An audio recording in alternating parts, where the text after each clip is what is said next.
What's good? It's your boy tRu to the 5 to the God to the motherfucking ace. I'm here with my fucking boys, my A1 since fucking day ones, man. I've known these cats for 10 plus years.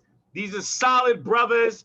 They are like the real. I tell everybody all the time when it comes to y'all, like when people say, yo, I be busy, or I don't be doing shit, or like, you know what I'm saying, I got all this going on, I don't want to hear none of that shit. I got a man who's a whole fucking EMT that be dealing with chopped, amputated body parts all fucking day. You got a whole nother cat that works in the fucking city of Florida. He got a whole daughter. He got a wife. He got a whole shit going on in this crib. We still talk every fucking day. So I always tell people, you make time for who and what you want to make time for, and y'all both perfect examples of that. I don't want to hear shit from nobody else about nothing. You make time for who you want, so I want to say I appreciate y'all for that. So I want everybody to introduce to the first episode of tRu N.Y.F.L.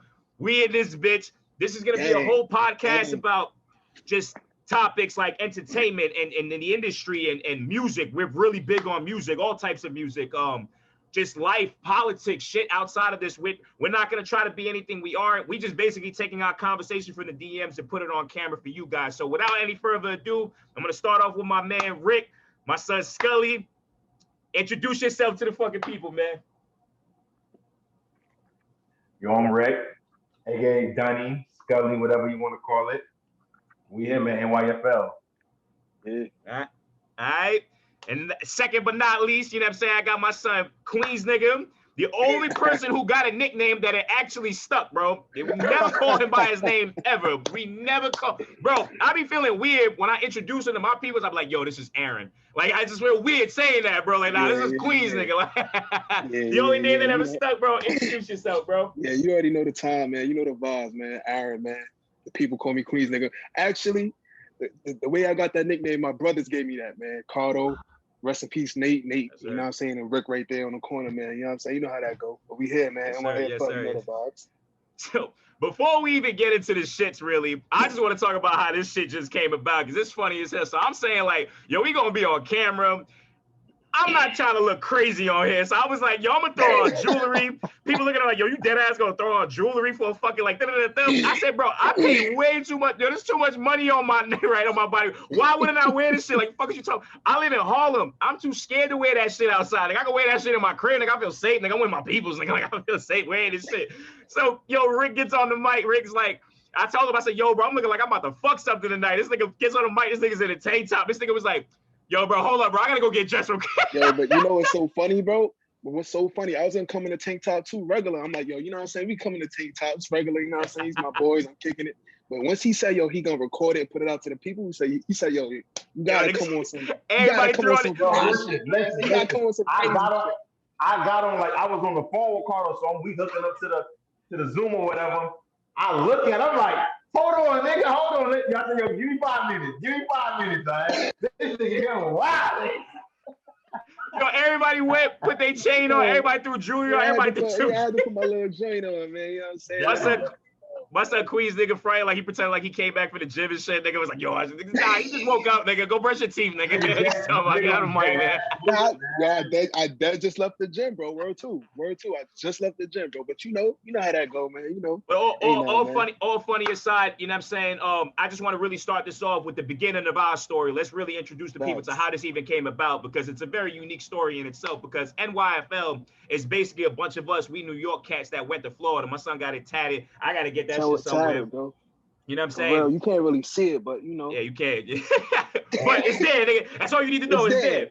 But it's from, we all came from New York to Florida, so that's going to be a big topic of today and our experiences and what we prefer, what we like better about each state, how we got accustomed to the shit. Because if people believe it or not, shit is very different, bro. When you come from New York to the South, it's a different type of time. Like, whether people want to admit the shit or not, there's like some type of expectations when it comes to that shit. Like, when I got here, I had to be like, I had to have the ability to rap.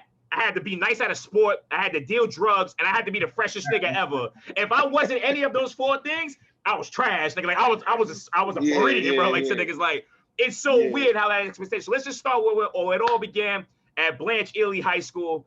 I'm gonna tell it ain't even start at Blanche Ely, son. What you mean? It started before that. It started before that. Me and Queens, nigga. All right, go ahead. Yeah. We met ninth grade at tRu3 High School in Coral Springs. Facts. The nigga, we had like, I don't remember what class it was, but we had a class together. And I remember I was talking about a song. It was a song that was hot in New York at the time. It was a song in New York hot at the time.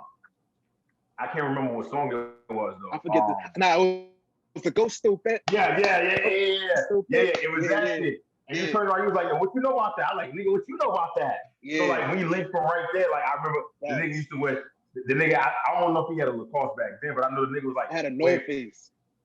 He had a hot shot. He had a hot shot N.Y.F.L too. Yeah. So yeah, he was wearing that, and he had like a True Religions or whatever. Yeah. And, like, which is weird. Hold on, just to cut you off real quick. For some reason, to people, if you got a N.Y.F.L bag on, that's a telltale that you're not from the South. Because only niggas up north wear N.Y.F.L book bag. Apparently, that's what niggas told me. He's like, yo, you know how I know you from New York? And I'm like, how? He's like, your N.Y.F.L bag. He said, look around you. Everybody got JanSports and Nike bags. And I looked around. I was like, yo, he not lying, bro. Like, that's crazy. Like, that was just the shit that was it before I left New York. Yeah. Go ahead, continue. You guys met in tRu3. Keep going. Yeah, so yo, you know what I'm saying? We met at tRu3, man, ninth grade. Yeah, I moved from New York to Florida, and my first high school that I went to was tRu3. You know what I'm saying? I see Rick or whatever, you know what I'm saying? He's like, yo, he from New York, so we linked up automatically just off the strength. But I ended up leaving tRu3, man. It was a whole bunch of situations, man. I mean, school was my academics was just crazy. So, you know what I mean? I ended up going to Ely. Yo, boom, like 3-4 months later, I look down the hall. I say, yo, Rick, what the fuck you doing here, son? Yo, that's exactly what that nigga said. That nigga said, yo, what the fuck you doing? I said, nigga, what the fuck you doing here? Like, bro, it was like a dead ass a coincidence. Like, bro, we didn't talk. We didn't like. He left Ely he left tRu3, and then like the next year, I started at Ely my 10th grade year, and I see this nigga, and I'm like, damn, that shit. A crazy coincidence, like bro, we didn't talk or nothing. Like this shit was just crazy. Where was tRu3 in Florida though? Like what part of Florida was that in? Coral Springs. Coral Springs. All right. So it wasn't that far from Pompano. Nah, it wasn't. Nah. Okay. Yo, Rick, you know what I'm saying? All right, you good, go. Yeah, so it was. I mean, tRu3 was more of a vibe, like you know what I'm saying. It was a vibe of like a different mixture of people. You had white people, Spanish people, and it was like actually a small percentage of black people in that school. You know what I mean? think my cousin went there. My cousin went to that school. Ely was like the complete opposite of that shit. Ely was like a HBCU for high schools, bro. Nigga, like I was the only white guy. Bro, I was the whitest thing. So when I went to that school, so when I went to that school, so I'm like, yo, bro, this is a better vibe. I'm gonna keep it real. You know what I'm saying? We on here, we record. I had straight F's at motherfucking tRu3, bro. My GPA was probably like a 1.5. I left tRu3 with a 1.7. 1.7. Christ. Oh my God. I went from straight F's to straight A's my freshman year at Ely, man. Crazy. It was a crazy. Just the environment, man. The environment really dictates how you gonna move and how you honestly, it's dead as like a culture shock, like coming from shit. Yeah. I'm back. All right, I guess that's all it took. All right, bet. All right, so where were we, man? Where did we leave off at? Yeah, was talking about the culture shock and shit like that from coming to from a school that was that diverse to a school that was not that diverse. Nah. All right, so tRu3 was no. Ely wasn't diverse. It was nothing but niggas there. That's what I'm saying. Not that diverse. You went from where it was predominantly black, which is normally the schools I went to. Like for me, my fucking I went from like my public school predominantly black, my middle school predominantly black, because I was in Queens. I'm in Rockaway, Queens, and all the kids that was from Far Rockaway, they got shoved in our elementary school. So everybody who lived in Far Rockaway, that's the hood. So everybody, there was either black or Hispanic. So everybody in PS 25 for the most part was black. Everybody fucking in 180 for the most part was black, which is the middle school I went to. I transferred to a middle school in in Chelsea, Manhattan, because I moved to Chelsea Projects or whatever. It was right across the street. That was like a mix between Hispanic, black. That's when I got a little bit of mix of like the Manhattan, uptown fucking, like that's when Latinos started like really like infiltrated. I don't know, all these niggas came all across the border at the same time. Like mad Spanish people just popped up out of nowhere. All the niggas just popped up out of nowhere, bro. I thought I was like the only Puerto Rican in America at that time.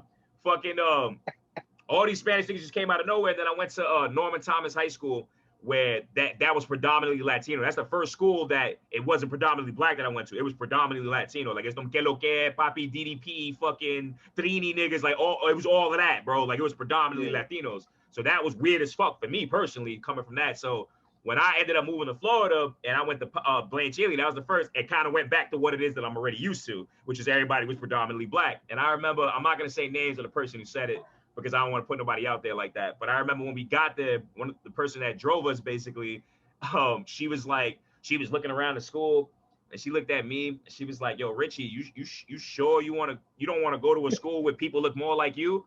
And I was like, "Why the fuck would I want that? Like, why would I want a bunch of white people? Like, why would I want that? Like, who cares? I don't care about that." I was like, "Yo, this is what I'm used to. Like, I'm used to this already. This is nothing new to me." But yeah, Blanche Ely was predominantly. I didn't even know what a Haitian was until I fucking got the. I didn't even know what that was until I fucking got the Ely type shit, because that's what it predominantly was. But yeah, I'm surprised y'all to say that, because that's for that to be a culture shock for you just lets me know that y'all basically been in diverse schools your whole life type shit up until that point. Yeah, because like me personally, I didn't know nothing about like the Haitians versus Americans time. Like bro, when I went there, when I saw them niggas wilding like that, like they going to war. Like, I was like, yo, this shit different. Like, nigga want to meet, nigga say, yo, what you is? I said, yo, I'm whatever you is. Y'all niggas not about to get on my ass. I is. Nigga, I'm whatever you is. Nigga, say, yo, what you is? What you? Yo, I'm whatever you is, nigga. I don't care. No smoke. Haitian Day was crazy at Ely. I was the only Latino to go to fucking school on Haitian Day, bro. Niggas was looking at me crazy because I ain't know nothing, bro. I ain't get a memo. There wasn't a bulletin press. Niggas ain't put it out on the news or nothing. My dumb ass went to school.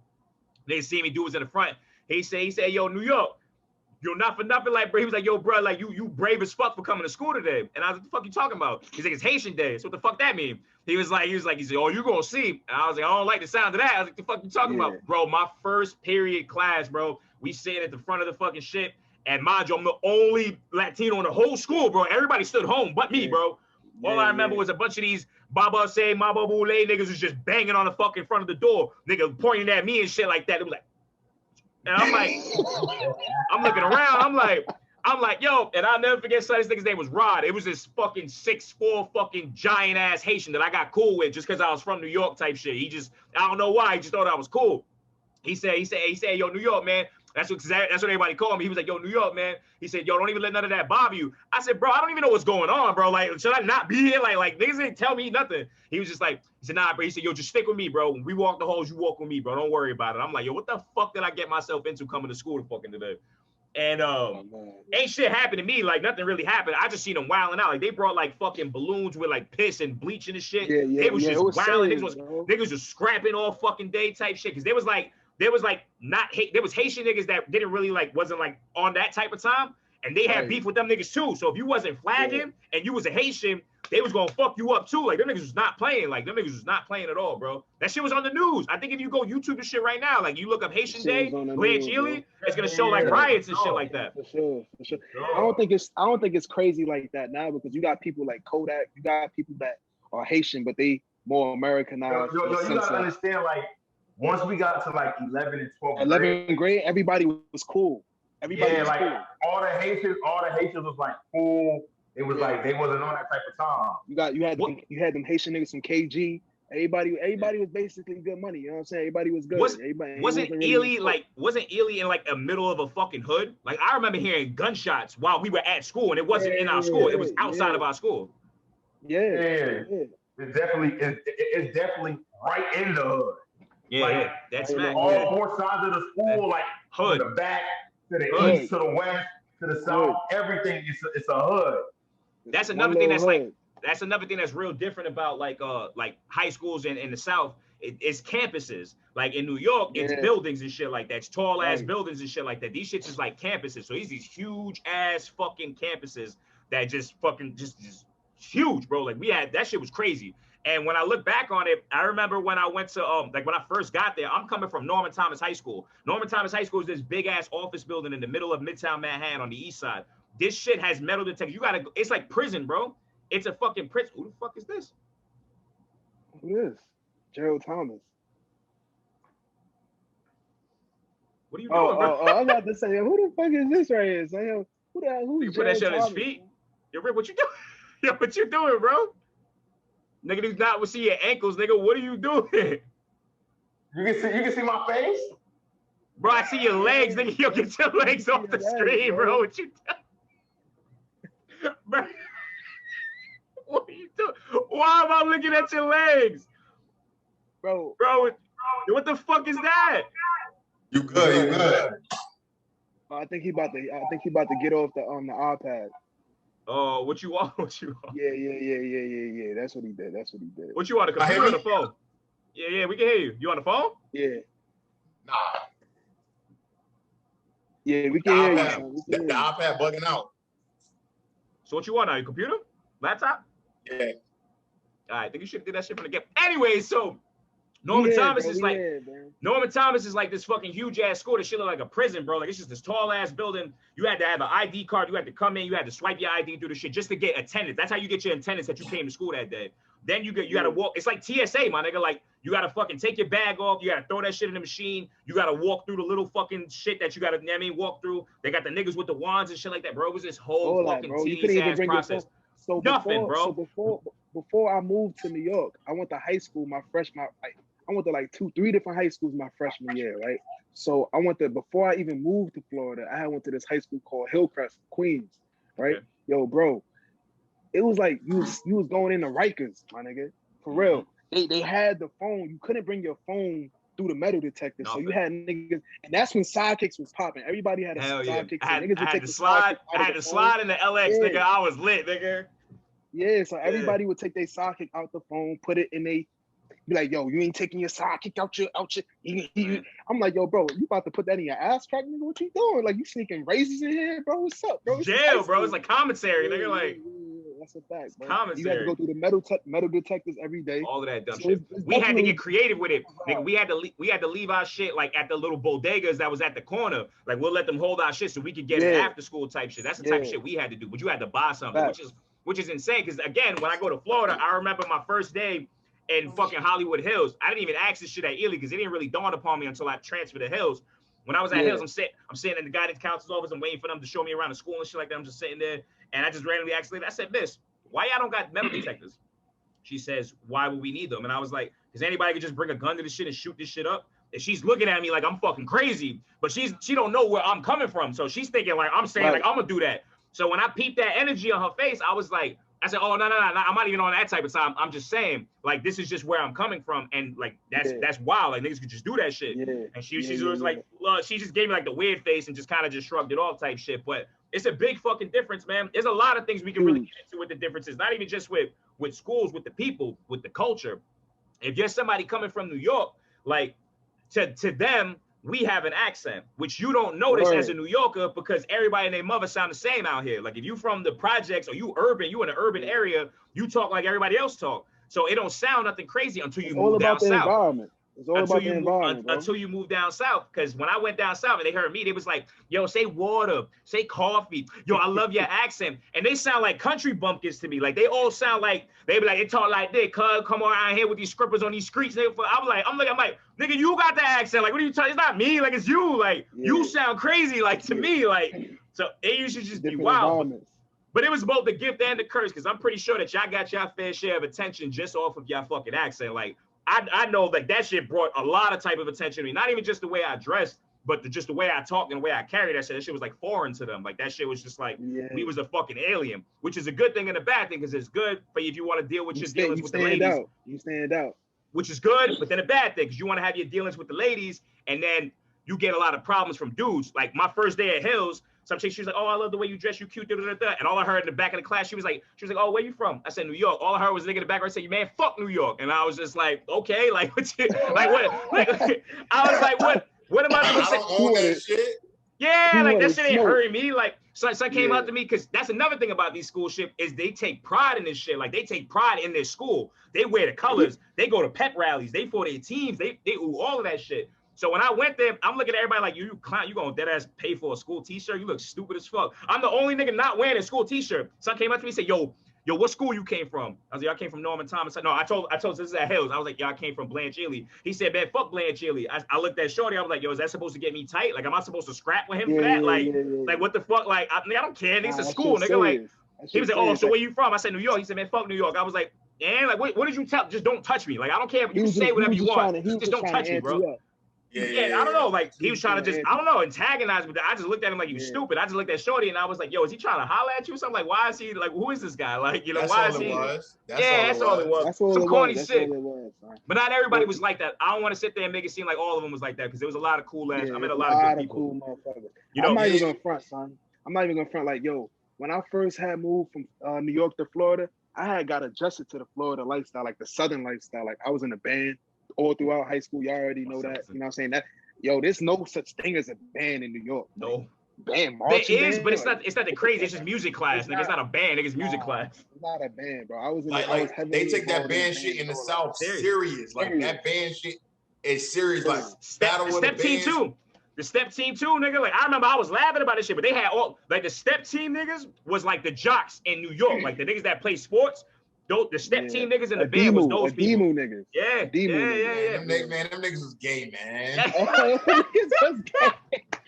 Yo, shout out to my homegirl Crystal, but she dated like the lead nigga in that group, and he didn't like me. He told these words dead ass came out of his mouth. He said to her that he didn't like us because that we were too cocky. That's what he said.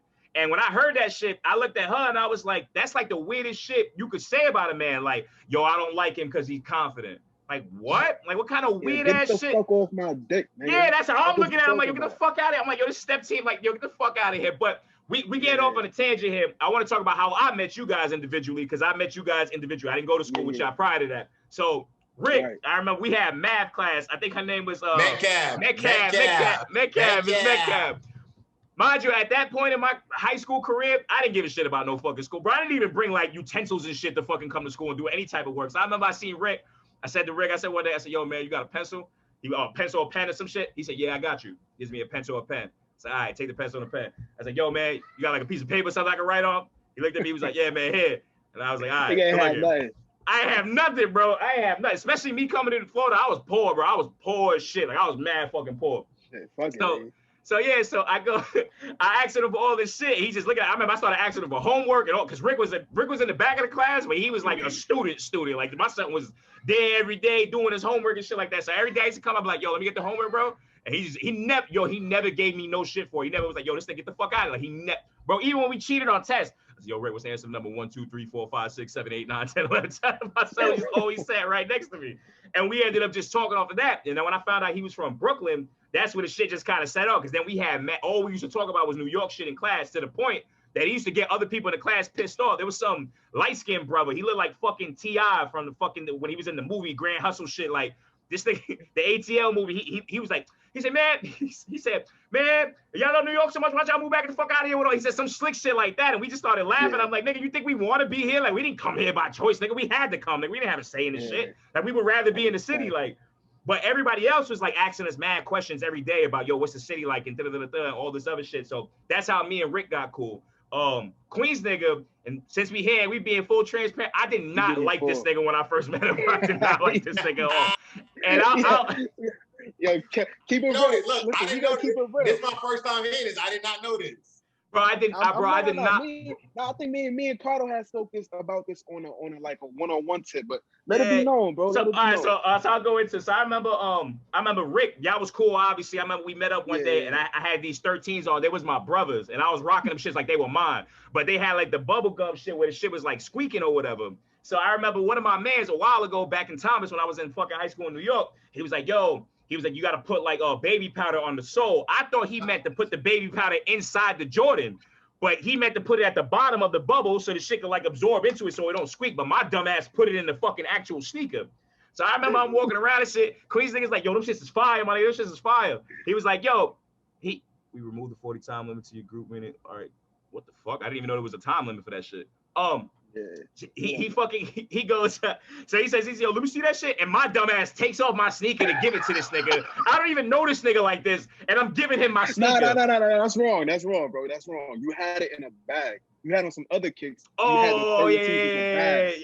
You're right. And there was there was the 11th. There was the 11th, not 13th. There was the 11th. Okay, my bad. So it was the 11th. So Queens nigga takes the shit out the bag.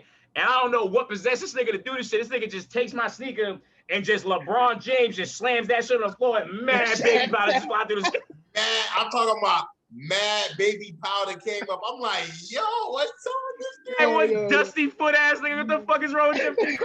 So everybody just started dying laughing. I'm gonna keep it real, bro. I didn't even know it was powder in there until like, cause I'm like, yo, what the fuck is in there? Bro, so I'm like, yo, you know what I'm saying? And I slammed it. I said, oh, nah. And then we just started all dying.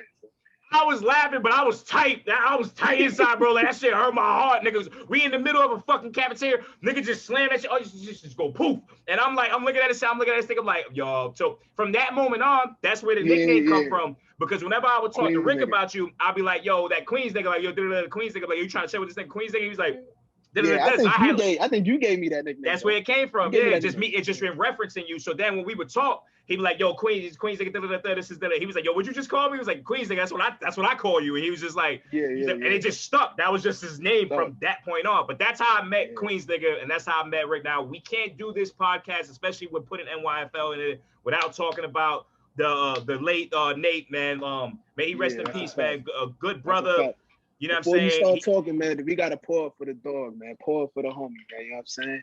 Facts. I'm with it. I'm pouring up a little something, man. You know what I'm saying? Rest in peace, my nigga Wonder, man. You know what I'm saying? Man, definitely, man. Rick, you got a drink, man, so we can tell you it don't matter what it is, a cup of whatever. Like, I'm hitting with the Gatorade real quick, just so we can do this right, man. Moment of silence for my man. Nigga got a Capri Sun. Moment of silence for my man, Nate. Much love, man. A drink to that, man. Rest in peace. Rest in peace, man. Gone too young, man. Rest in peace, Christina, too, man. Rest in peace, Christina, too. Christina, his sister, who passed away the following year after him. Nate, I don't know how y'all met Nate, but I'll tell you how I met Nate. We had, I believe, chemistry class with that teacher who I heard was fucking all the students. The fat white bitch. I don't remember her name. Miss G. There you go. Yo, sidebar. I'ma send you Miss G page. The bitch is littler than all of us right now. She was big as fuck. What the fuck? She's littler than all of us right now. She probably a buck. She probably a $110. She had that gastric bypass shit. She had to. Nigga, she went. Had to, bro. Yeah, because she was big, bro. She was cool as fuck, though. So I don't even want to take it away from her. She was horny. She was very horny. I heard. So me and Nate met in that class, and she was cool as shit. Because I remember she be like, "Yo, if y'all use your phones, I don't give a fuck. But if somebody come in and they catch you, I'm gonna say, yo, you was wilding type shit." She didn't really give a fuck about anything. So, Nate kind of same shit. I think the same thing I had with Rick, where I didn't have my shit for the class or whatever. I didn't pay no attention to nothing, and Nate was just cool as fuck. And Nate was always like loaning me shit like that, and we just started talking. Then again, Carter was coming to school for lunch, man. That's it. Carter had no book bags on. Niggas is hungry, bro. Niggas is hungry. That nigga had a North Face for nothing, man. Nothing in the North Face, bro. Nothing in there. It was just the logo, nigga. So that's how I remember me and Nate chopped it up, and then the New York shit came up, and then when I found out he was from New York too, we just kicked it off. So that's the funny shit about it all. He had a North Face. My fault to cut you off, but he had a North Face, and then you know what I'm saying. It was like a North Face was a thing where it was like, yo, if you had a North Face on, you look at a nigga in Florida, you'd be like, yo, he gotta be from either Jersey or New York, just up north somewhere from up north. So I remember we got that, and it's just weird because I tell people all the time, because this is like niggas looked at us like we went around recruiting New York niggas. That's not how it happened. But we all just met up organically type shit, like, and we all just started chilling together, and we just became that clique to people. Like we was the New York kids, like we was always sitting together, and that's what it became. Yeah, because I met Nate through you. Yeah. Because like you like you said, you and Nate had class, so you already knew Nate. So it was a pet rally. We went to a pet rally. I forgot. I think that's the time that Ace Hood and DJ Khaled might have came. I'm not sure. I'm not sure though. I want to say it was that. But you was like, yo, I'm about to meet up with my mans or whatever. You can chill with us. Yeah. Whatever. So boom, boom, boom. We met up with Nate. And that's my first time meeting Nate. Nate had on some. I still know. The nigga had on some gray Levi's, some skinny jeans. He had on like a white shirt, like a plaid shirt. And he had on the 8s, the black, the white, gray, and the orange. Damn, 8s. You remember that? Oh, I remember that, man. During 8. So like when I seen it, I was like, oh, this nigga got on some fire. You feel me? He got heat. Yeah. So and then like we just kicked it off from there. Like ever since then, like we was like, you feel me, day to day, every day, like you feel me. We meet up in the cage early in the morning. In the cage in the morning. Like, let me see how. Yo, I really don't remember the first interaction with Nate, but I do remember the moments that I had with him in the cage. Like all of us would be in the cage in the morning time. You know what I'm saying? We all would link up in the cage. Yeah, we know about them cage moments. We go get into that all together. We all link up. We all find out we're from New York, and we just start vibing. Now, I just started with the 4 of us, and the 4 of us started turning into more and more people who just started to sit with us, and people just started like surrounding us type shit. So we was like 10, 12 deep. Like I didn't even know. Like most of the people I didn't even know. I just knew them because y'all knew them type shit, and they just hung around us, and that's what it came to. I remember we was just loud and obnoxious. We used to just laugh, just talk shit the whole time. Like the funniest shits for me was like I'm from Queens. I'm from Far Rockaway, Queens. I would never tell nobody I'm from anywhere else but there. Like I'm from Queens, New York. You would never hear me jack nothing else. Like I'll tell you, like I've been out in Harlem for like the last, you know what I'm saying, 11 years type shit. So you could jack Harlem. And I could jack Harlem, but I still don't do it. It's like, yo, where you from? I'm like Queens, but you know, I'm out here in Harlem type shit. Like I fuck with Harlem. Like I really do. I really fuck with Harlem, but I always tell people I'm from Queens. There's dead ass people in Florida that would lie and say they from New York. And I don't know if y'all remember the way we used to fucking the way we used to weed that out, because it was just a joke amongst us, was that we would say to them like, yo, we would be like, yo, you from New York? They'd be like, yeah. I'm like, oh, where you from, the BX? They'd be like, yeah, I'm from the BX. I'm like, oh, you look like you from Brownsville on the BX, right? And they would just be like, yeah, I'm from Brownsville on the BX. Remember that? And we would that was Queens, man. That wasn't my man's. That wasn't my man's. That was your man's. Nah, don't do that. Don't do that. That was your man. That was your. He played the triangle or some shit. That was your man. He was in the band with you. That wasn't my man. But yo, I brought him around because he was like, yo, I'm from New York. So I'm like, oh, yo, this is my niggas. Yo, we all from New York. I'm from Queens. You know what I'm saying? My nigga Cardo from Queens. He from Brooklyn. And another nigga here, he from Brooklyn. You know what I'm saying? And Christina was around. She was from Brooklyn too. So all 5 of us, you know what I mean, kicking it and whatever. So I brought him around in the cage one morning. I think it was lunchtime, matter of fact. It was lunchtime. It was lunchtime. So I brought him around in the cage or whatever. I'm like, yo, homie. So I'm like, yeah, you from New York, right? You know what I'm saying? He's like, yeah, man, I'm from New York. So I think it was Nate. Nate was like, yo, you from the Bronx? And the nigga was like, yeah, I'm from the Bronx. He was like, yo, what part, Brownsville? And the nigga said, yeah, I'm from Brownsville. We all started dying. We started dying laugh, and we never even told the nigga. We just kept laughing. My son was like this. My son was like, no, Queens nigga pulled the nigga to the side. Like, yo, you embarrassing me.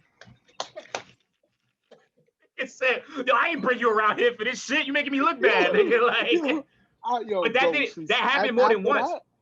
You was done with it, but that happened more than once. Rick, you remember that chick that she was hit in the face, but she had like a nice little body. She was the light skin joint. She had contact eyes type shit. She was like a thotty from what I was told type shit. She did the same shit, and we called her out the same exact way. I don't remember her name, but she had the weave and shit like that. But she was jacking that. She was from New York too.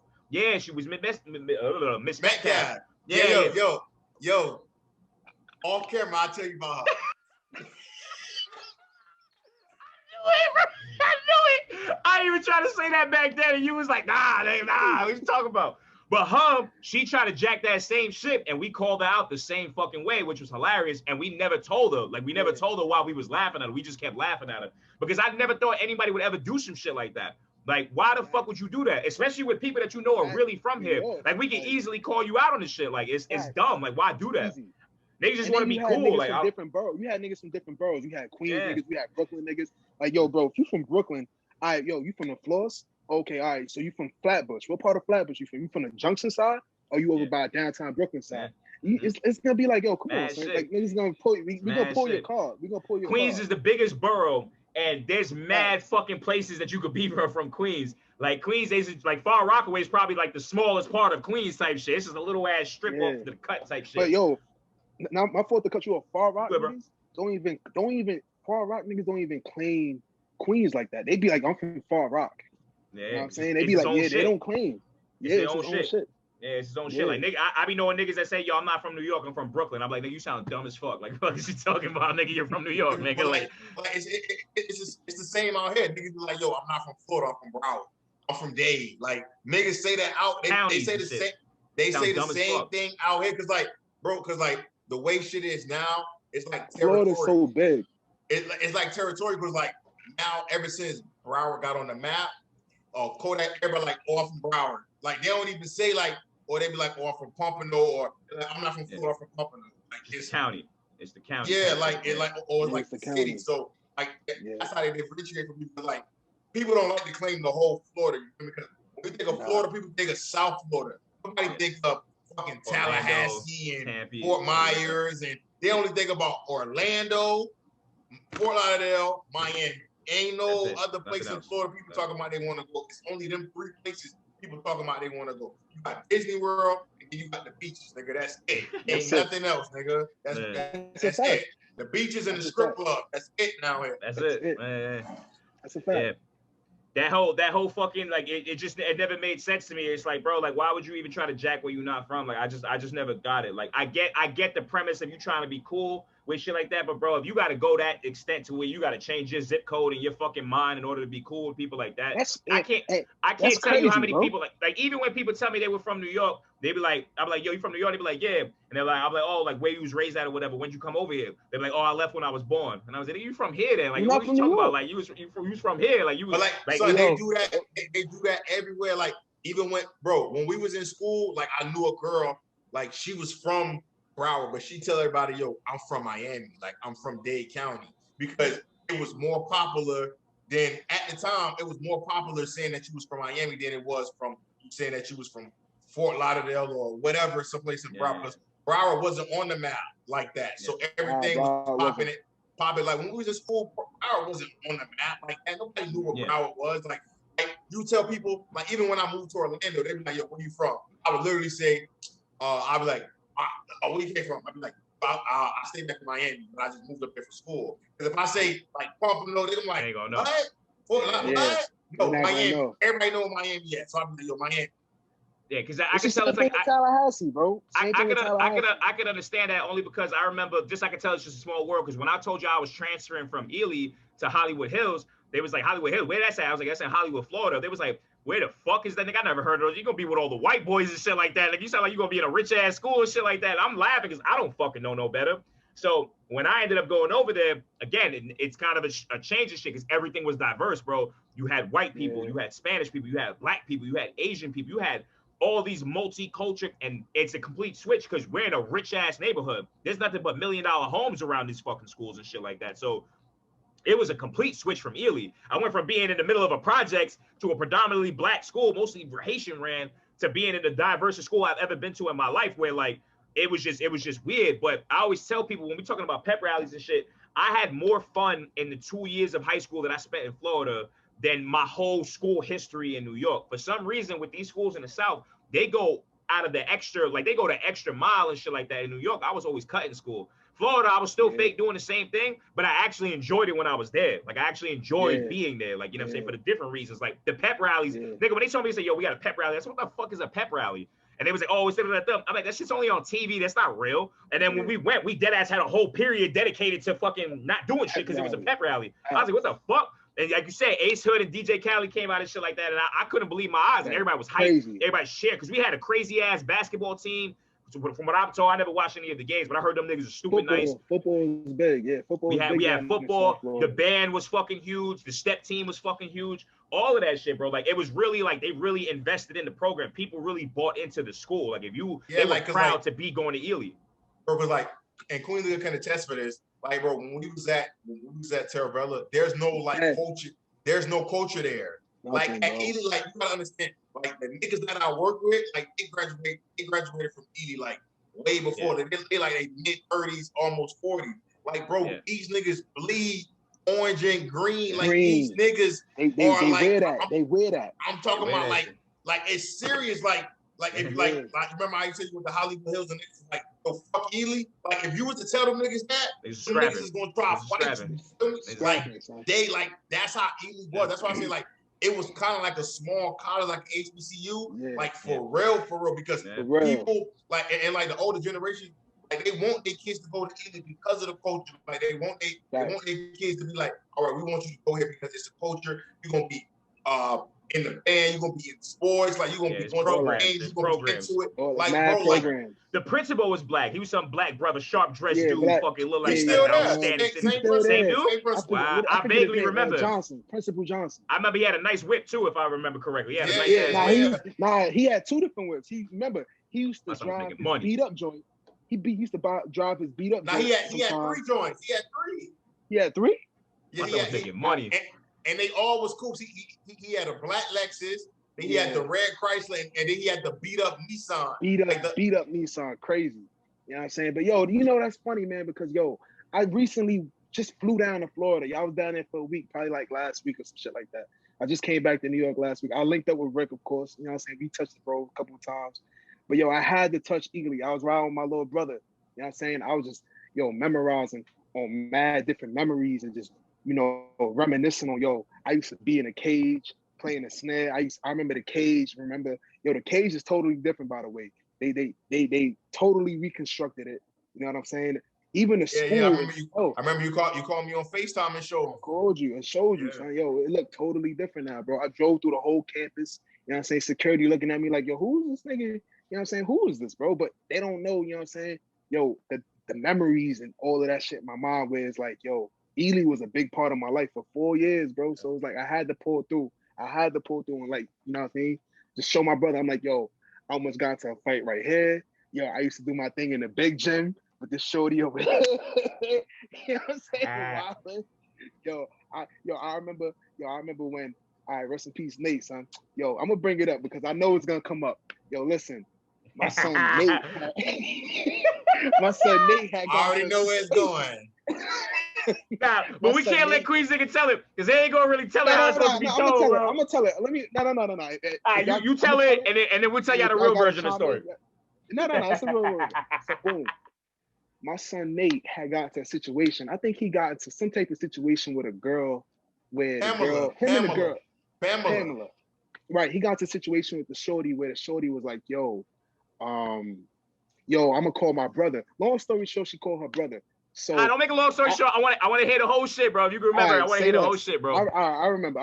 So boom, Nate was like, yo, Guns N' Roses. We can't let Queens. He's not doing it justice, bro. You got. Let me. Listen. Don't let him tell it. No, you fast boy. Yeah, you going too far, bro. You going too far. All right, Rick. Oh God, Rick, wait. All right, go ahead.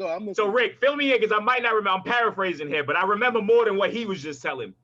So I remember, I think Shorty was trying to like get at him or some type shit, but he wasn't feeling her, and he just kept dubbing her shit, and she got tight, said some slick shit to him about something.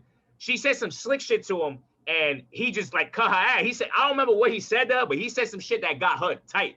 And to the point that she was like, oh, that's real funny until I get my brother to He said, man, go get your fucking brother. She was like, go get your fucking brother. So her brother comes with some other nigga and they sit down and the shorty's just yapping at the mouth, but they looking like they don't even want to be there. He got the face like, yo, I'm always getting into some bullshit because of this bitch. Like, you know what I'm saying? So he's just sitting there like, I gotta fight.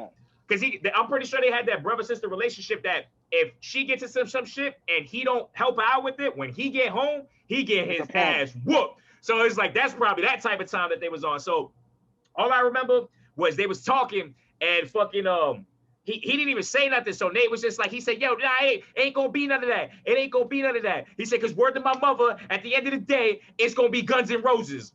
And we his man, so it's like, we gotta do. I wanted to die laughing at the shit. I wanted to fucking cry. I'm like, what? Say that, bro. Like, what are you talking about? That was funny. This is not a rap video, nigga. Like, what are you talking about? But I couldn't say that to him. I had to have the nigga. He's my man. So I stood there with him, like, yeah, nigga, Guns N' Roses. What the fuck is you talking about? Like, I had to be.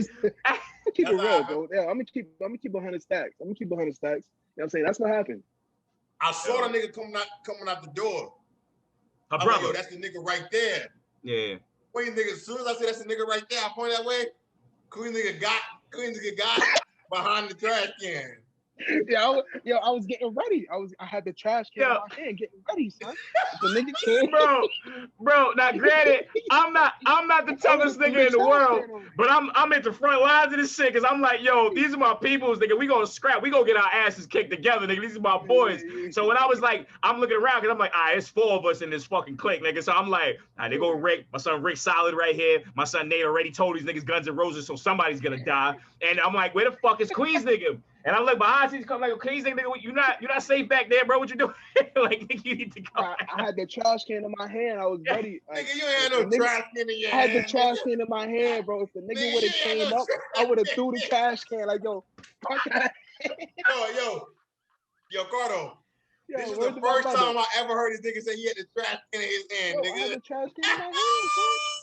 I had the trash can right here. Like, yo, boom. What y'all niggas want to do? What y'all niggas want to do? I would have threw it at them niggas. Then I would have started. Nothing ended up happening. Like, cause if he would have like popped, it was 4 against 2. Like, we was gonna fuck them up. Like, it would have went bad for them niggas. So it's like that wasn't gonna go well for them. The nigga didn't want to go that anyway. He didn't want that. Yeah, because if he would have went straight to Nate. If he really wanted that smoke, he would have just been like, yo, which one was it? Him? And they would have just went from there type shit. But Nate really held his ground, and they said the most rap video shit ever, and that shit was like legendary to me at that point. That shit lived on forever, bro. Anything one, he said, I remember I was looking at him, and they say, yo, anything pop off is Guns N' Roses. It's Guns N' Roses. And like, look, he was sitting down saying this. Like, the nigga was sitting down, skinny jeans on. Nigga like, yo, Guns N' Roses. Like, nigga, you not about to strap like that in these pants, my G. Like, you not about to strap like that, man. Yo, that ass, son. That's the type of individual Nate was, man. Nate was a, you know what I'm saying? Yo, Nate was the type of individual, man. Like, yo, if he says something, ride or die. Yeah, he was New York. He was New York. That loud, cocky, you know what I'm saying? My shit don't stink, nigga. Fuck out of here. Like, he had that. Like, he had that attitude, that type of shit, man. If you could get that in anything, he was very rambunctious and boisterous with that. Yeah. He is what most people don't deem appealing about New York. Like, that, they think they the shit. That's what that nigga embodied. But for, like, people like us, like, that shit, I thought that shit was dope. Like, if you that type of dude that got that ultimate confidence in yourself, that could go far. You know what I'm saying? So I just remember that happening.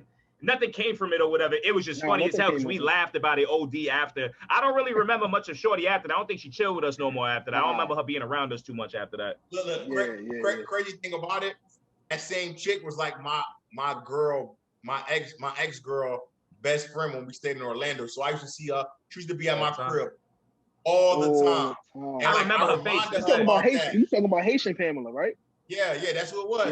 Yeah. Like, she used to be with my ex girl all the time. Like, she used to be at the crib and all that. And I reminded her about that shit one day. And she was like, yeah, my brother's a bitch. He wasn't gonna do nothing and whatever.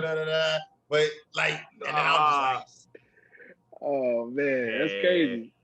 Yeah, man. But that, we got mad memories, man. We used to go in the cage. I was just about to say that. Yeah. Nigga, how we... Yo, first of all, it's one thing for me to be white and have 2 left legs and not dance. Y'all the only black dudes I know that can't dance, nigga. Like, Queens nigga can get his dance all out, but Rick don't got no rhythm, bro. I've never seen Rick dance standing up. Like, this nigga was the sit-down dance. Yo, Queen, me and they never used to get light. Never. This was Rick. This is Rick. I don't remember you getting light. They never did it. This was the... Hold on. I'm gonna do Rick getting light. This is Rick getting light. He go. He step to the side. He step to the other side. Yeah, that's a fact. Hey, yo. Only reason why I ain't dance, I had to bang on me.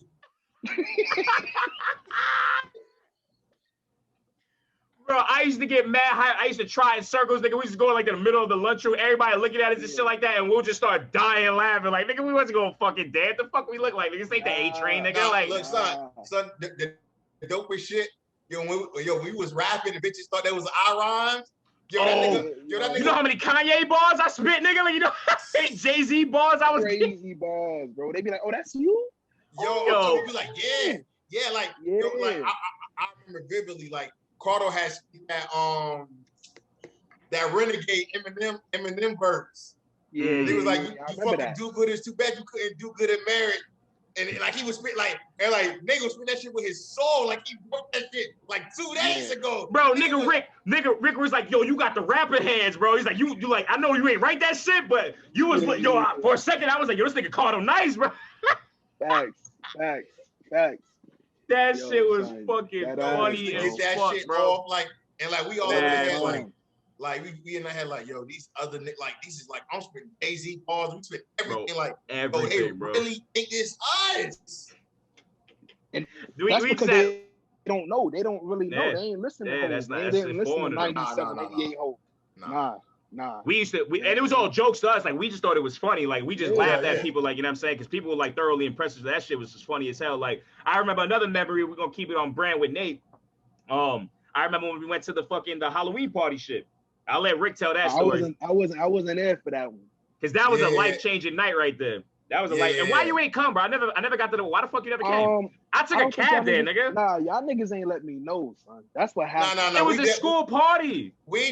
I was thinking of school, like, the same way we found out, we thought you found out. And we did tell you, like, I remember was like, yo, we going there. Chris like, I don't know. I said, nigga, I'm taking a cab there. Like, I'm gonna get there regardless type shit. I don't know. Probably my mom's had me on lock or something. You know what I'm saying? I think that's what it was. I remember I was making that joke too. Yeah, my mom didn't give a fuck. My mom. Everybody was there. But we was all there. Yo, there's even a picture for evidence. Yeah. This nigga Carter was throwing up C. He's throwing up a big C. Hold on, I told you I got beef for that shit, right? I told you that, like, a nigga actually pressed me by that shit. His blood niggas I used to chill with in Brooklyn. He said, yo, bro, he DM me. He was like, yo, you Crip? And I was like, what?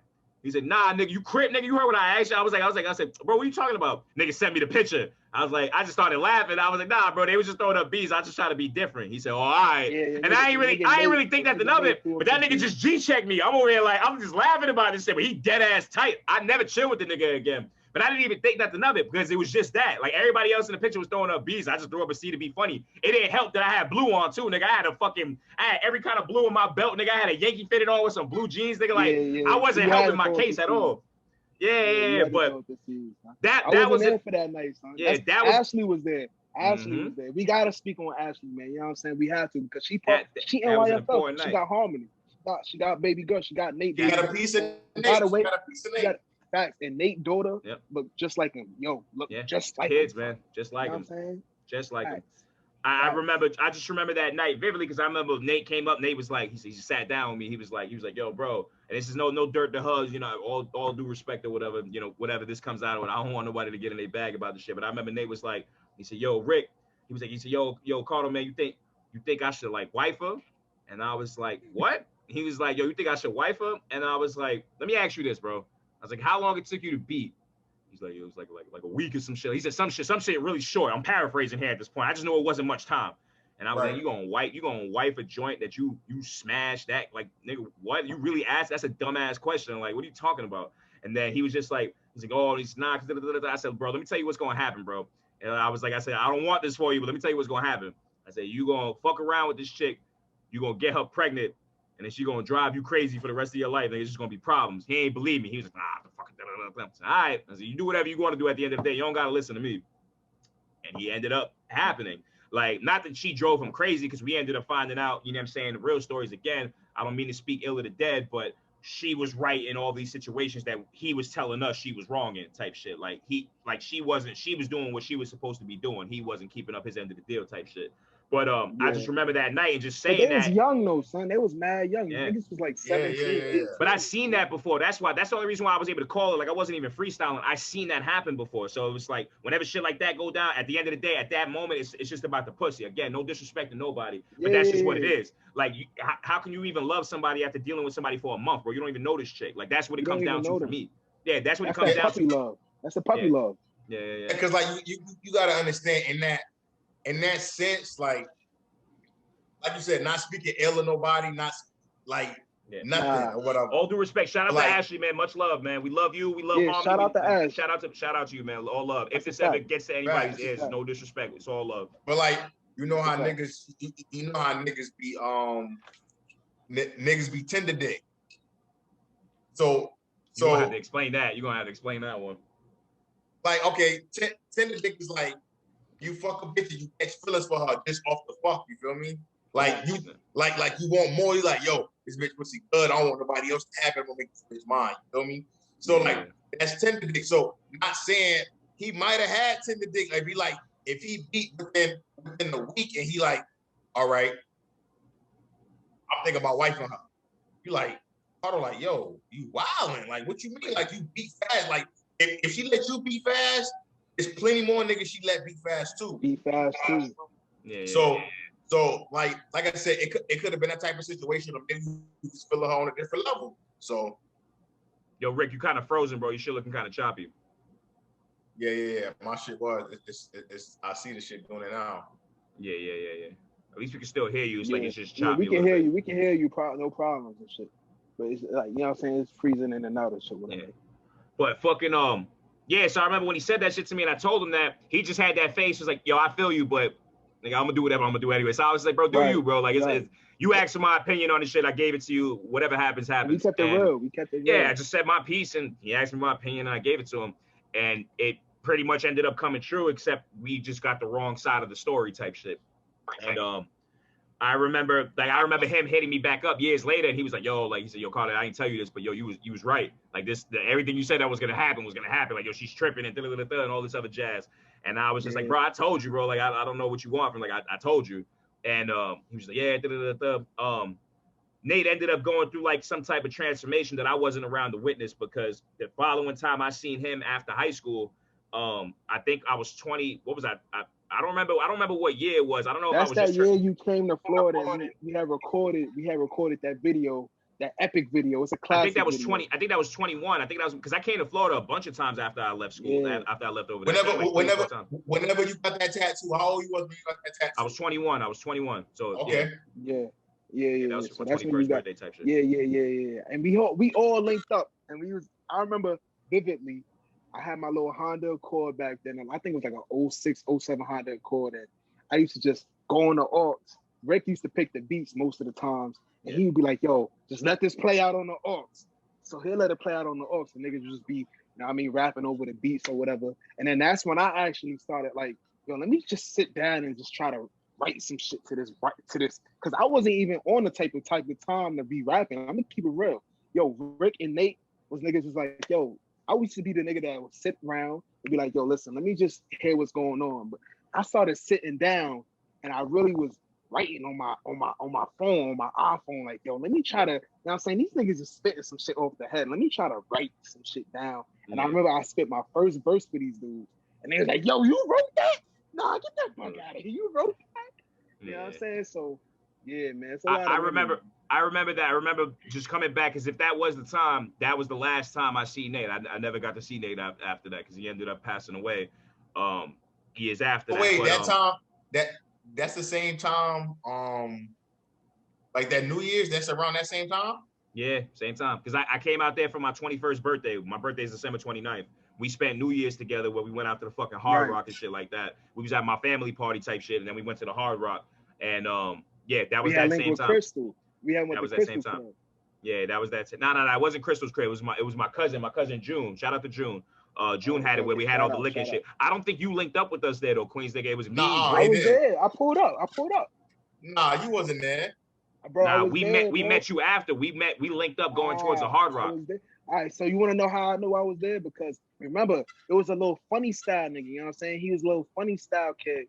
And we was looking around. We was like, yo, so we got to get up out of here, bro, because the nigga looking mad, like sus type shit. Nah, we was at family crib. Nah, we was at family crib, bro. We was at a family crib. Well, that was your family crib? It was a family crib, yeah. What situation you talking about, Queens? I'm talking about this. Yo, bro, we went to a party. I remember Carter was like, yo, these is my peoples. I think we was in Hollywood. And I think it was a shorty that he was dealing with. And it was me. Hey, relax. All right, whatever. Yeah, relax. Long story. So I remember, whatever the case may be, but you know, I know what you're talking. No. Oh, you know what he's talking about? He's talking about when we went to go see the Bird. Yeah, man pigeon. That's what he's talking about. Right. And remember, Shorty had a man type shit. He was that's after we left the family crib. So I wasn't there for that. Nah, we left the family crib. We linked up with you. We went to that shit, and then we went to the Hard Rock after that. And then that's when we got stuck type shit. That's how that happened. You didn't link with us until after. Yo, shout out K1 too, man. I know this. Hell yeah. Shout out not for K1. nothing. Regardless, whatever happened or transpired between y'all two, like I always gave Rick credit because I'm big on like fuck that nigga, man. We ain't talking about that nigga, man. Guns and Roses, nigga. Guns and Roses.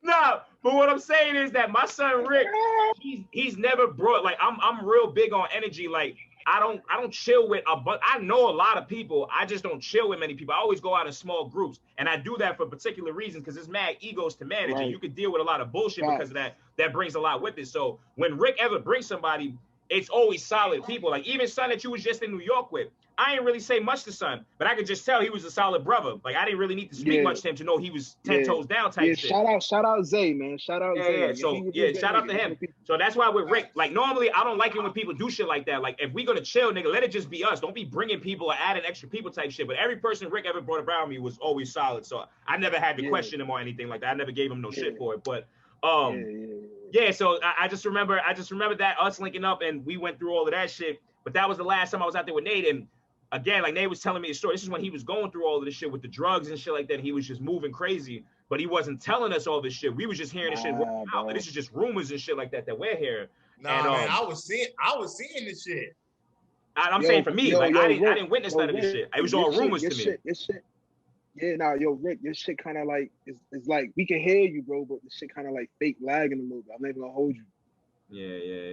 Yeah. Right now, your face is frozen. That shit funny as hell. Yeah. I want to screenshot this shit so I can laugh at it later, but for some reason, when he zooms in on you, I see it. That's what Rick get for talking shit about Queens nigga Wi-Fi. That's what he get. That's what he get for talking shit. Nigga trying to kill Queens nigga Wi-Fi. He was like, yo, bro, your Wi-Fi whack. Yeah, nigga say, yo, Queens nigga bum ass Wi-Fi nigga lagging. Nigga say, yo, that's how that nigga beat me in 2K. That nigga lagging. Like nigga. Nigga Rick trying to hit you with that shit early, bro. Fuck 2K, I be niggas in real life. Oh, please. Let's talk about it. Let's talk about it. No. We get to that. We get to that later type shit. Different topic. All right, Rick, we just gonna fuck with it. It's gonna have to just go how it's gonna go. Undefeated, man. Yo, bro. We talking about how we linked up and how we met. So keep it rolling. Bro. So just I remember just Nate going through all of this shit, and that's basically the fallout right there. You know, we don't got to get into details again. I don't want to speak ill on the dead, but you know, everything happened, everything transpired, and all of us and Rick already been done with that type of situation. He was already off that. I remember I used to push the rail. I'm like, yo, Rick, like, that's how people's, bro. Like he's a part of N.Y.F.L. Like these are like the core four. Like you can't. And he's like, yo, bro, it's not the same nigga. He's not the same nigga that you remember. And I just couldn't see it because he wasn't telling me. He seemed like the same cat to me, and Queens nigga ended up having his problem with that. So at the end of it, it was just me. I was the only one on good terms with the nigga. And then he did me filthy. And that's when I was like, oh, not me, nigga. Like out of all people, like I'm the one that's defending you of all this bullshit. Oh, so not all of these niggas was right. Like your baby moms was right. These niggas was right. Like you know what I mean? Again, we ain't gonna speak ill of the dead, but that's when I broke ties with him. That's when I broke ties with him. Yo, and you know what I'm saying? Yo, we not gonna speak ill on the dead, but yo, me and Nate, we had some smoke over a situation, you know what I'm saying? We ain't gonna go into all of that. That ain't even a real topic to even talk about. No. Yeah, it ain't even about nothing. But, you know what I'm saying? I remember the last conversation I had with son over the phone. He was like, yo, bro, you know what I'm saying? Yo, I don't want no smoke. He had called me. And I remember I was sitting in the car. He had called me. He was like, yo, bro, you know what I'm saying? Everything good on my end. I'm like, yo, how you? And we just laughed about it, really. It wasn't even no, like, argument. I didn't even know that. I didn't even know that, y'all. That's dope, man. That y'all was able to piece that up before he passed away, man. That's dope as fuck. That's cool, man. I didn't get that. The last words I shared about him before he passed away was me killing him to his baby moms. I was like, yo, I messaged y'all. I was like, yo, I'm so sorry that I didn't believe anything that you were saying, and I put all my worth into what he was saying. Like, you was right. He just did to me, and that's fucked up. And I was like, I just wanted to give you, like, I didn't even have to tell her that, but I felt like I owed that to her because she was trying to tell me that then, and I didn't listen to her. So I'm pretty sure she dealt with that a lot. So I was like, yo, I'm gonna be a stand-up dude about it and really holler at her about it. And that's when that shit was just quiet after that. But obviously later down the line, he ended up passing away in a fucking car accident, which was out of his control, which was the saddest shit ever. Out of his control. I remember let's talk about the unofficial fifth member of N.Y.F.L, Christina. You know what I'm saying? Yo, y'all was a lot. May she rest in peace. But y'all was a lot cooler with her than I was. I didn't really have. Nah, I talked to her, but all three of us, Rick was the coolest one because I thought again, may she rest in peace. I thought her and Rick, like, you know what I'm saying, had something. I don't know. That's what I was thinking. I thought they had something. Yeah, I had thought the same thing, but you know, it turned out not being true. You know what I'm saying? Yo. Now your audio crazy, Rick. I think you gotta shut off the other one. Now your audio crazy, Rick. I think you gotta shut off the other one. Yo. Yeah, yo. Perfect. Hold on, let me make sure the audio, there's no echo in the background. All right, now you good. Move around. Yo, get light real quick so we can see if it lags. So fucking y'all had more of a relationship, so y'all can speak more to that because I didn't really know Christina that well. Yeah, I dealt with her my damn, but I didn't know her that well. Christina was N.Y.F.L for sure. She was N.Y.F.L. That's Nate's little sister. But she was more on her own type of time. Like, she would see us in the cage and be like, yo, y'all niggas is clowns. Like, yo, you know what I'm saying? She used to always be like, yo, y'all niggas is funny. Like, you know what I'm saying? But she had her own clique. Because she was like, remember, she was 2 grades younger than us. I think she graduated 2012, right? Rick? I'm not sure. Nah, yeah, she 1 year. She 1 year behind us. All right, 1 year behind us. So she was 1 year. She was 2012. So she had her own little clique. She had her own little energy and her own little vibe that she picked up on her own. You know what I'm saying? So she didn't really have the clique. And on top of that, she was a female. So it wasn't really a situation where it was like, yo, let me hang with all of these niggas and it's my brother's people. Like, you know what I'm saying? Yeah. She wasn't really on that type of time. Yeah. You know what I mean? So she was cool. My little interaction, she would talk shit. Like, I remember she cut my ass one day because I used to tuck my shirt behind my belt. I don't know why. I didn't even have a popping belt to be doing that. And I remember she was like, yo, why you be stuffing your shit behind your belt? And I was just like, yo, like, whose little sister is this again? Like, who the fuck is she talking to? But we had a little interaction. She was cool, but more like I went to their crib type shit and we chopped it up or whatever. And she was cool in my interaction. I didn't really know her too well. But her story is sad too. You know, again, same thing, the way to go out like that where it was out of your control and shit had nothing to do with you and you end up losing your life because of some bullshit. That was out of her control too, bro. Like you just said. That's scary. That's why, man, energy, man, the people you keep around you, man, support. Facts. Rest in peace, bro. Rest in peace to her. Where she got murdered is where I work, the area that I work. She got murdered on. Rick, we lost you. We can't see you, bro. My son having technical difficulties. OD, nigga. OD, bro. What's up, Rick, son? Yo, go ahead, talk. Go ahead, talk. My son got causing me mad editing right now, bro. I got to do mad work because of this nigga, bro. Mad work, son. Let the drink flow, bro. But yeah, it's just unfortunate, man. And nobody should have to, no parent should have to bury their kids, man. Especially not like that, man. Yeah, because that shit just makes me sad thinking about it. But at least everybody got served, right? Didn't everybody get hit? Like the people that were involved in all this shit, they all got time and shit like that. Both of them, bro. Like I think with Nate, I think the dude that was driving the car, I think he got hit with like vehicular manslaughter or the 3 counts. You know what I'm saying? And then the other situation with Christina, they found both. It was a dude who wet the car up. You know what I'm saying? Because I work in that area, so you know I was very involved in that because I'm like, yo, I know this girl. Like, yo, me and her went to high school together type shit. Yeah. And on top of that, you know, I'm seeing like it's one thing to actually hear about a murder, but the field that I work in, paramedic EMS, you see people getting murdered. So my homegirl actually had her job. One of my close, shout out Jennifer, man. She had that job. She hit me up. She was like, yo, I just had this girl and this dude, they got shot up in the car. And yo, she was so cute. She was so cute. Like, yo, all she kept on saying was like, she was so cute or whatever the case. And I'm like, damn, son. Yo, this shit is crazy, bro. And I didn't even know it was her. You know what I'm saying? I found out after the fact. I hit her up. I'm like, yo, you know that was my homegirl. Me and her went to high school together. And I think both of the dudes, man, long story short, I think both of the dudes that did that, they set him up. They serving life right now. They serving big boy numbers right now. I remember when I got fucking the news on Nate. I remember I seen that shit on Facebook just scrolling. I actually put that shit. She put rest in peace Nate with a picture of and I was like, nah, get the fuck out of here. This is like at 5, 6 in the morning type shit. And I couldn't believe it. I called y'all niggas ASAP. I was like, yo, bro. We got on the phone at like 6:30 in the morning. We stood on that bitch till like 9:30, almost 10 o'clock, just talking. Like we was in complete disbelief about that shit happening. Like it really truly fucked us up. Like it really truly fucked us up. And again, it's just even crazier because at that time we was all on bad terms with this nigga.